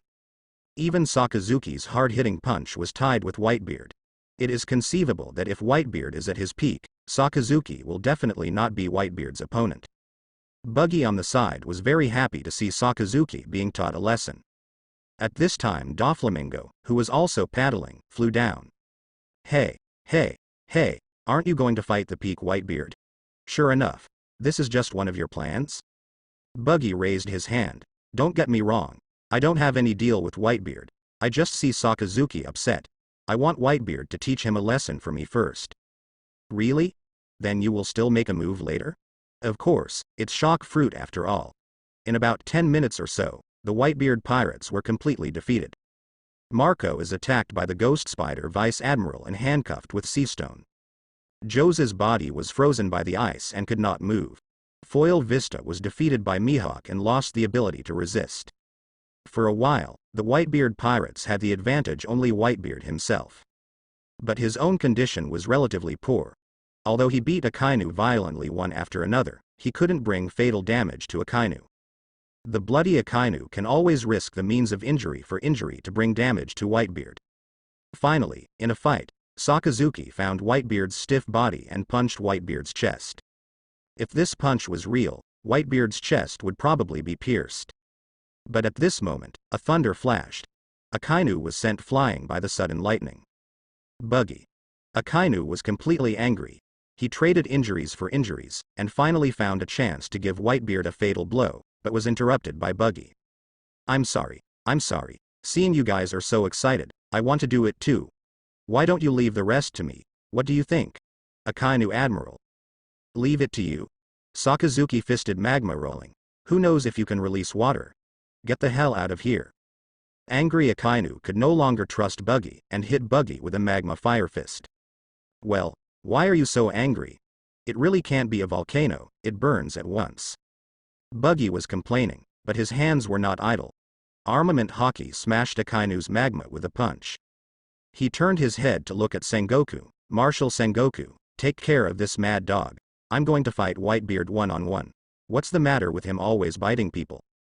What did you say, you bastard? Sakazuki couldn't bear the humiliation, and was about to rush forward to teach Buggy a lesson, but was stopped by Sengoku again. Sengoku, do you really believe he's going to take on Whitebeard? Facing Sakazuki's questioning, Sengoku said solemnly, Sakazuki, the Whitebeard pirates have been defeated at this time. We don't need Buggy to deal with Whitebeard, as long as he can block Buggy. The Whitebeard pirate group that lost Whitebeard and the captain can be wiped out soon, and it won't be too late to deal with Whitebeard together. Sakazuki also discovered this fact. He turned his head to look at the defeated Whitebeard pirates. Know that the Whitebeard pirates are really powerless in Revolving Heaven. Okay. Agreeing to Sengoku, Sakazuki still threatened Buggy, you'd better deal with Whitebeard for real, Buggy, or, huh. Buggy ignored Akainu's barking. Whitebeard was the only one he had eyes for now. Whitebeard, I'm already powerless Revolving Heaven, fight me one last time to end this life. Buggy laughed. Gu la la la la, the red-nosed kid from back then can talk to me like this now. Hearing this address, Buggy touched his nose subconsciously. Damn, I thought the red nose turned back again. Whitebeard smiled, and then became serious again. Thank you just now for helping me stop Squad, so that my stupid son will not live in regret, but if you choose to stand in front of me next, then be prepared to be decapitated by this old man. Looking at Kong Yunki lying in front of him, Buggy also silently pulled out his knife. I can't ask for more. Gu la la la la, be careful, red-nosed brat, it would be a pity for a man like you to die here. With that said, Whitebeard slashed at Buggy. Buggy also slashed at Whitebeard with a backhand.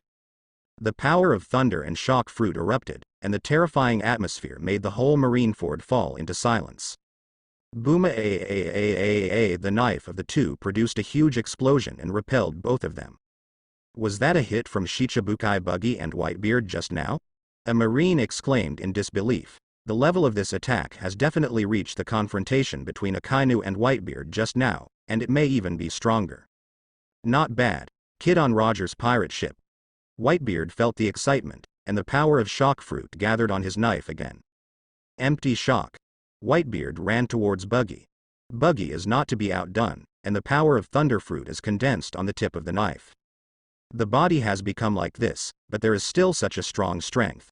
It should be said that he is a man who can fight the captain back then. The two fought each other again. This time Buggy was slightly weaker and took the lead to take a few steps back. After all, Thunder's single target damage is still not as strong as Earthquake. Is that all you have, Buggy brat? Whitebeard sneered. Oh, the battle has just begun. Buggy also sneered, and once again the power of devil fruit condensed on the tip of the knife. But this time it is no longer thunder, but split. Click, cracked. Buggy even shattered the space. Are you kidding? Does Buggy have shock fruit too? Buggy released thunder just now. He should be a Logia thunder fruit capable user, right? Could it be that the atmosphere was shattered by lightning? Everyone guessed why. Buggy and Whitebeard are fighting again. This time the power shock of the two is evenly matched again. The ground in Marineford is cracked. Not only that, the ground, the whole of Marineford is cracking. Wait. Look at the sky. The sky is cracked. Everyone looked up, only to see a crack in the original sky, rolling in and out of layers. Sengoku on the execution platform looked at the split clouds in the sky, and was also shocked inside. He didn't expect Buggy to reach this level. This is absolute imperial power. He could even tie Whitebeard. He wants to talk to Whitebeard's head. I'm afraid it's not just talk. No. Sengoku suddenly thought of something and shouted to the Marines who were still fighting. All Marines evacuate to the rear. Quick. 3 admirals and vice admirals seemed to have thought of something, and immediately started to evacuate the Marine. This is a battle to the death between the 2 emperors. These powerful common Marines are almost looking for death if they stay here. Even some vice admirals who stay here dare not say they are safe. After all, the power of any move of the 2 of them can seriously injure them. Empty shock. Empty crack. The big moves of the 2 were released wantonly as if they didn't want money. The power of terror made the whole Marineford unable to bear it. Regardless of the outcome, Marineford will cease to exist. Ray welcome. Buggy yelled, sending the thunderbolt into the clouds. In the next second, the overwhelming thunder and lightning enveloped Marineford. The power to destroy the heavens and the earth will completely rule this battlefield. Gu la la la, Buggy boy, I'm beginning to recognize you. Whitebeard spun Kong Yunki in a circle, and the strength began to condense. Let me see how you go all out. I want to know how much Roger's strength you have now. Air shock. It was hell to watch Buggy and Whitebeard fight in the center. All the Marines and pirates swallowed. Is this the battle of the world's top monsters? It's so scary. If they keep beating like this, I'm afraid the execution will not go smoothly. At this time, the direction of the phone bug is all about the battle between Buggy and Whitebeard. People are no longer concerned about when Ace will be executed, but who will win in the end between Shicibukai Buggy and 4 Emperors Whitebeard.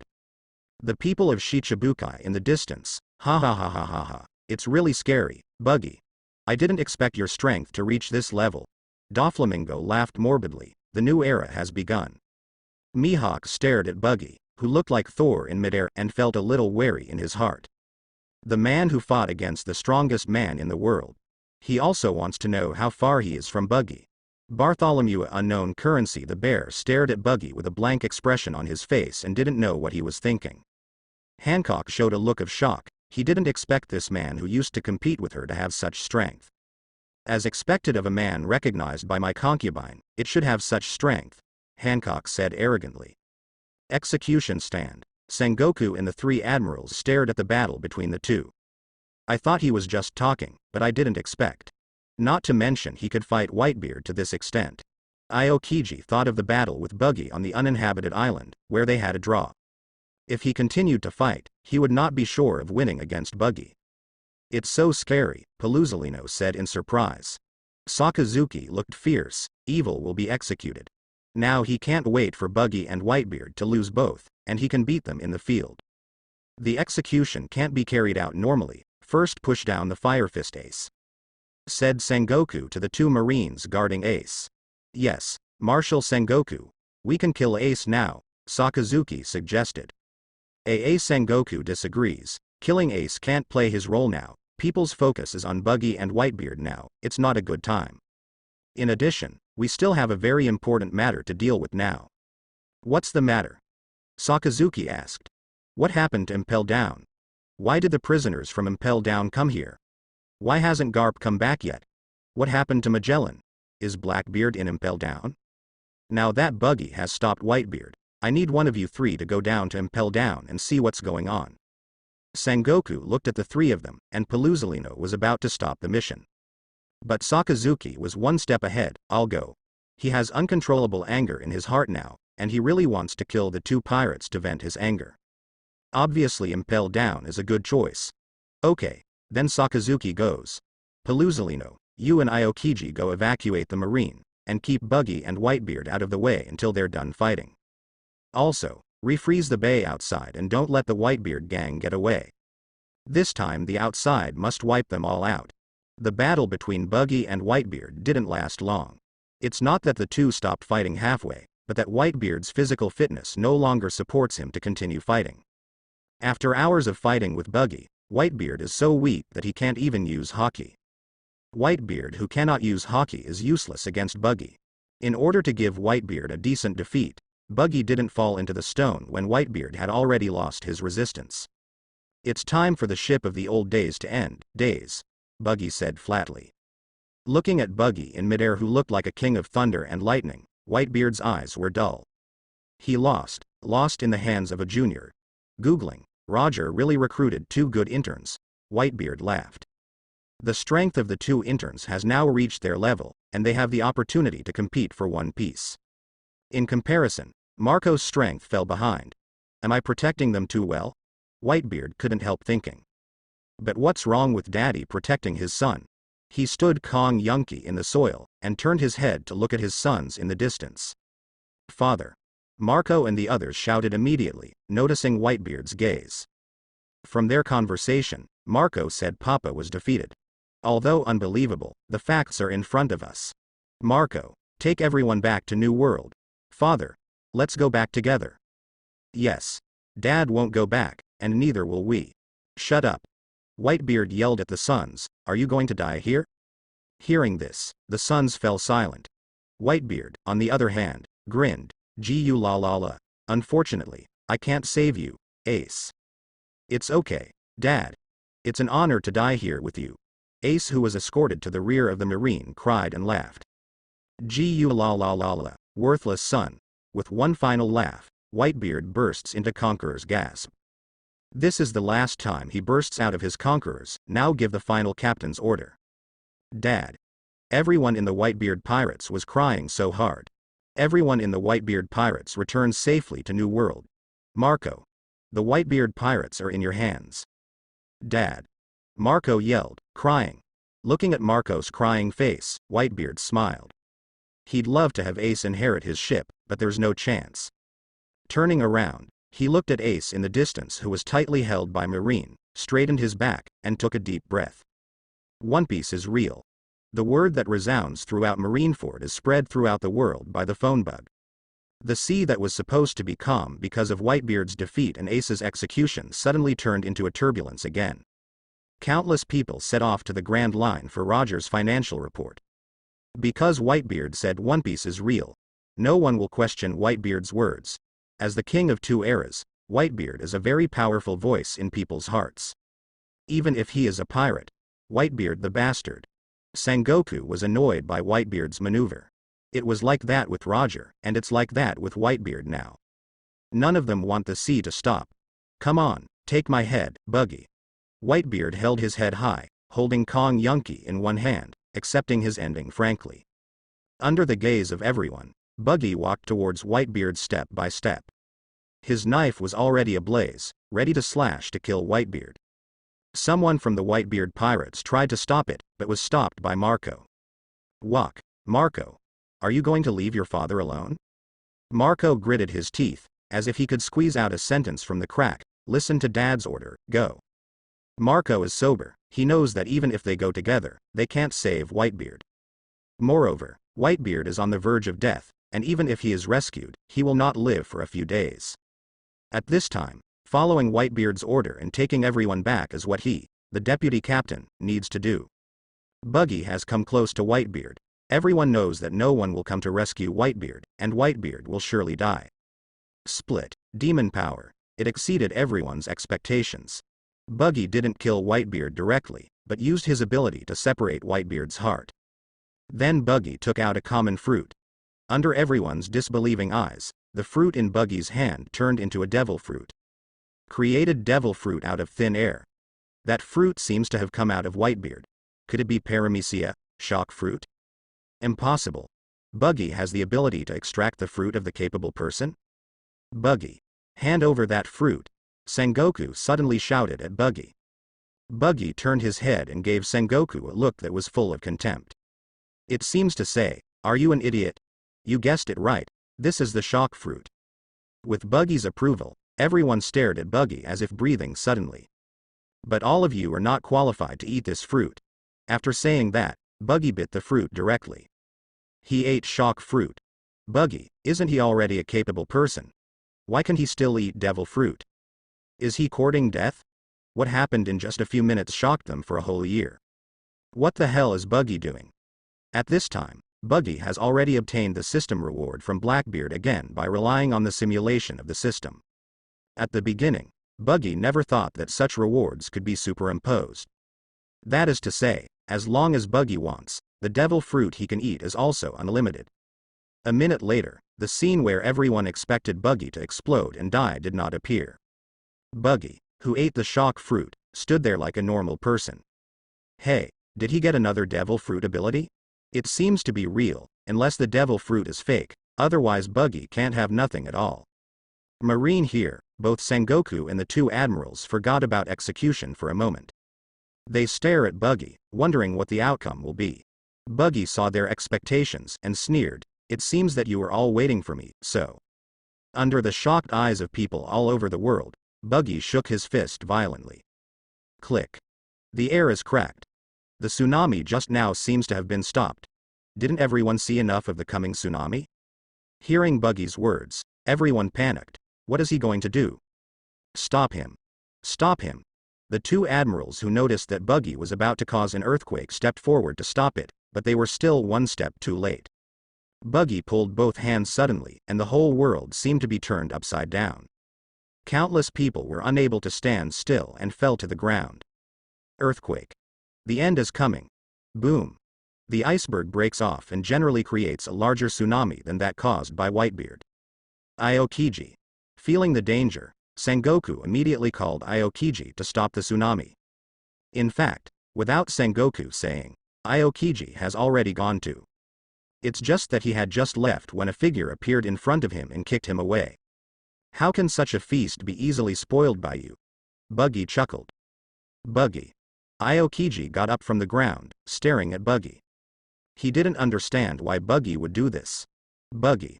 What the hell are you doing? Sengoku asked loudly. Buggy looked at Sengoku and sneered, haven't you understood? Sengoku, you've all been taken advantage of by me. What? Your purpose is to use Ace to solve the Whitebeard pirates, Whitebeard's purpose is to save Ace, and my purpose is to keep you all here. Buggy laughed and said, it's interesting to keep the strongest combat power of Marine and Whitebeard pirates here, ha ha ha ha ha. You crazy. You are crazy. Everyone was intimidated by the idea of a Buggy. He's going to stand alone against Marine in a regiment of 4 emperors. The point is that he really has a chance to make it. Crash. Shatter. Let the world be destroyed. Buggy let out a morbid laugh, no one can sit still at this moment. Aokiji rushed again towards the frozen roaring tsunami, but Lei Hai blocked him. Kizaru wanted to stop Buggy, but a set of 8-foot Chong Guyu couldn't do anything at all. With 3 fruit abilities, Buggy stopped 2 admirals by himself. Seeing that the tsunami was about to fall, Sengoku turned into a Buddha form and slammed a palm to the side. This earth-shattering palm made a palm print on the sea, but it was useless. The sea was falling one after another, and Sengoku couldn't stop the tsunami for a second. Help. Run. Where are you going? There is no way to escape. The entire Marineford is going to be submerged by the tsunami. The overwhelming seawater submerged the sea off Marineford, and countless marine pirates were swallowed by the seawater. Those pacifists who have just appeared on the scene have just shown their strength before they are all swallowed up by the sea. 30 seconds later, the inner bay of Marineford was also swallowed by the tsunami. Buggy. You can't escape if you do this, Sengoku roared. Hee hee, is that so? Buggy sneered, turned into lightning and flew towards the sky. The tsunami was thousands of meters high, and Buggy, while avoiding the seawater, flew high into the sky. At the same time, Buggy kept hitting Aokiji with lightning to prevent him from using Ice Age. And every time Aokiji freezes a piece of seawater, Buggy shatters a piece of solid ice. Kizaru flew into the sky trying to prevent Buggy from escaping, but the battlefield had been condensed too small. Surrounded by seawater, thunder and lightning kept coming from above. While chasing him, he has to keep dodging lightning, which is not too difficult. In the end, he only fired a laser at Buggy and was shot down by lightning. The next second the sea swallowed him up, and Marineford was swallowed at the same time. Naval headquarters gone. At this time, Buggy, who had escaped from the tsunami and came to the sky, looked at Marineford, who was like the end of the world, and Aokiji and others who were struggling, and smiled cruelly. Let me add another fire to you. Shock. Buggy trembled in the void, and the entire Marineford trembled even more terrifyingly. This is an earthquake destined to shatter everything. Several hours later, when the last phone bug was swallowed by the sea, people outside could no longer calm down. Marine is over. Marine base has been swallowed by seawater. Marine is gone. 100,000 Marines, countless Marine vice admirals, 2 Marine admirals and the Marshal are dead. Then who will protect us from now on? Pirates. In addition to the wailing of the civilians, there are also many excited voices of pirates. They witnessed Buggy making history. Everyone shouted frantically. Buggy! Buggy! Buggy! See Emperor Buggy! The new One Piece Buggy! No one can compare with Buggy. Buggy is the strongest pirate. The new world's strongest man. Buggy. 4 Emperors Kaido, Big Mom, and red-haired Shanks didn't expect Buggy to do such a thing. What surprised them even more was that Buggy later destroyed Marijoi's using the abilities of Shock Fruit, Chop Chop Fruit and Thunder Fruit. It is said that a strange light appeared in the sky that day and hit Buggy, but was blocked by Buggy with the same terrifying force. In the end, Marijoi's disappeared into the dust of history along with the attack. Knowing all this, Kaido and Big Mom formed an alliance to deal with Buggy, but Buggy teamed up with Red Hair to deal with them. The 4 imperial regiments fought for 10 days and 10 nights, in total darkness. It is said that nearly 10 islands were destroyed before the war ended. The final winner is of course Buggy. Buggy and Red Hair became the last 2 kings. Just when everyone thought that Buggy and Hongfa were going to decide who would be the new One Piece, Hongfa withdrew. Shanks doesn't seem to be interested in the identity of One Piece, which makes Buggy, who originally wanted to withdraw from the competition, a little embarrassed. He is not very interested in the identity of One Piece, but up to now, he has no choice but to accept it. Straw Hat Crew also died in the tsunami. The bustling sea has become silent because of Buggy and the domineering Red Hair. Now New World is the domain of Buggy and the red-haired Shanks, while the first half of the Grand Line is still dominated by Marine. No, it should be called New Marine. These new Marines were established by the surviving Akainu Garp, who control the small first half of the island. The rest are ruled by the Revolutionary Army. The sea divides a new pattern of forces. Not interfering with each other. This is a new balance. Until the second generation One Piece Buggy DSAA.